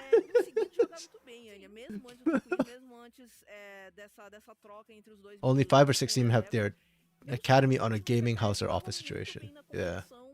Okay, yeah, that's fair. In NACL, it's the same. Oh, yay, we get draft. Oh, boo, it's not fun. It's a boring draft. Okay. I mean, just a quick look. I will say the INTC draft has cleaned up very, very nicely. This is very standard, very meta, very good. They got Ashe. I can't believe this. I think this is the first Ashe we see in Academy. Maybe, maybe not. Yeah, but it's definitely one of the very few we've seen. You know why they didn't blind Alawi Dark Knight? Guys. Let's Grandes. Do we really need to ban Alawi? Like, seriously. Freaking come on. Yeah, I can't believe it either. They actually banned it. I don't know why. This is so extra. This is so unnecessary. Oh my goodness. Okay, I like the INTC draft though. I think they did good bans. Solid bans. Like, this is a very standard draft from INTC. It's good. Namiru can play Azir. Lelis on Cassante, I probably prefer that to this. The only thing I kind of a bit question mark is Xinjiao, but it's okay. Like, they don't have a ton of range here playing around.